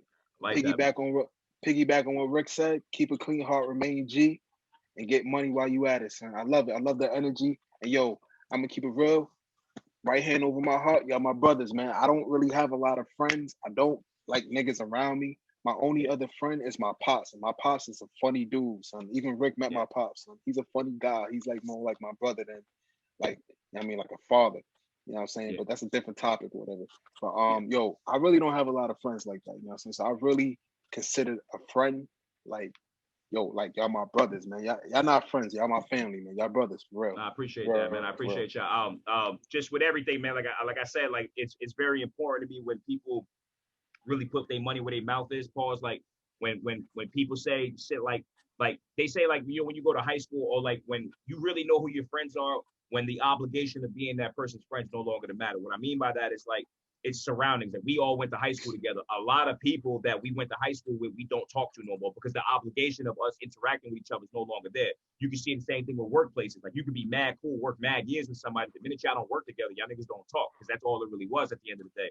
The fact that we went from high school, and even when I transferred to high school, we still used to link up, chill, and talk shit. I moved to a whole nother state. We still talk every fucking day. I came back. Y'all niggas always make sure that y'all check in. We see each other type shit. Like, the fact that we talk every day is I tell you guys are the example I give to people when they say, oh, nah, sorry, I was just busy. No, You're never too busy. You Man, got a never too minute to busy, spare. bro. It don't take too much to Facts. send a text. It don't take too much to say whatever. You guys are the example of that because we talk every fucking day. And to piggyback on that, Cardo, yo, we've been in a group chat. Pause. Like we've been really in a group chat for a minute, son. It moved from the text. We Like, doing the It iPhone moved, shit. I it left moved from the iPhone and went to iPhone. IG. It moved from the iPhone. Day one, yo, the shit was day one niggas, right? Yeah. And then from day one niggas, I still got that thread. I believe it. I That's believe it, crazy. son. Yo, Yo, we've been in group chat. You remember I texted not too long ago. Yeah, that's a fact. That's a fact. You did. Then I probably can still get on that on the iPad because I think I still got my thread on the iPad. Cardo was like, "Yo, man, I'm gonna go to Android now." Yo, don't put that voice, bro. That's not how I sound, bro. Don't do that.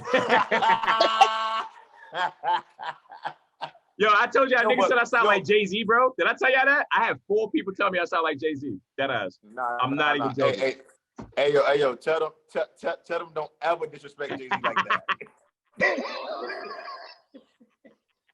I'm not even bullshitting though. I had 4 people that ass tell me that I sound like Jay-Z when I be talking about shit. I'm not even bullshit. I promise you, bro. I should have screenshot all that shit.